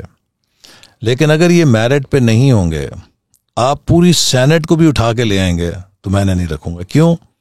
कि मेरे सामने हमेशा एक हदीस जो है वो मैंने पढ़ी थी, वो है कि नबी पाक सल्लल्लाहु अलैहि वसल्लम ने कहा कि मेरी उम्मत में अगर किसी को उम्मत के अमाइल तकर्रर करने या मुकर्रर करने का इख्तियार हासिल हो, और उसने किसी नाअहल को या इनएलिजिबल को लगा दिया, तो क़यामत के दिन वो कायनात जितना फिदिया दे के भी गर्दन छुड़ाने की कोशिश करेगा ना, तो उसकी नहीं होगी निजात।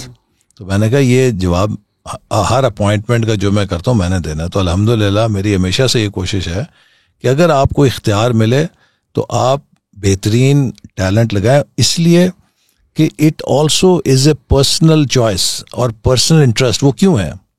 If you play A class team you get A class results, if you play C class team you get C class results. You can never get A class results from C class team.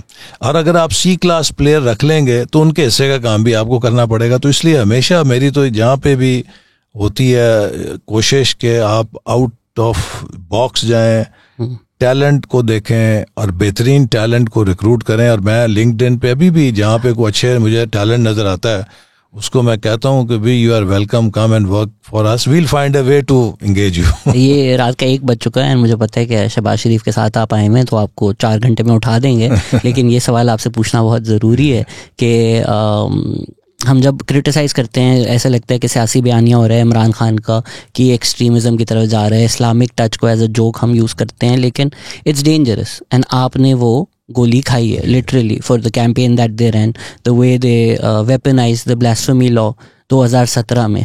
तो वो सारा criticism उनको जाता है और उनको बनाने वालों को जाता है, जिन लोगों ने हज़ार रुपए बांटे उनको जाता है। But sometimes when you look back do you also think that the bullet that was fired was loaded into the gun during Zia ul Haq era. तो अगर हम पाकिस्तान की एक हिस्ट्री देखें तो आपकी वालदा उस असेंबली में थी जिसमें ब्लास्फेमी लॉ पास हुआ, और वो एक एक्सट्रीमिज़म की लहर जो ज़िया-उल हक से शुरू हुई, जिसका आज तक हम खमियाजा भुगत रहे हैं, और पेशावर में जो हुआ हमें नजर आ रहा है। And that bullet also caught you. मैं बोलूं blasphemy law actually is a way to stop street justice. जो मुस्लिम्स है ना, जो मुसलमान है, उसके ईमान में नामूस रसालत और नबी करीम सल्लल्लाहु अलैहि वसल्लम से जो मोहब्बत है, वो एक उसका बड़ा ब्लाइंड स्पॉट है। अगर आपके मुल्क में कोई लीगल फ्रेमवर्क नहीं होगा तो फिर actually that opens the door for street justice.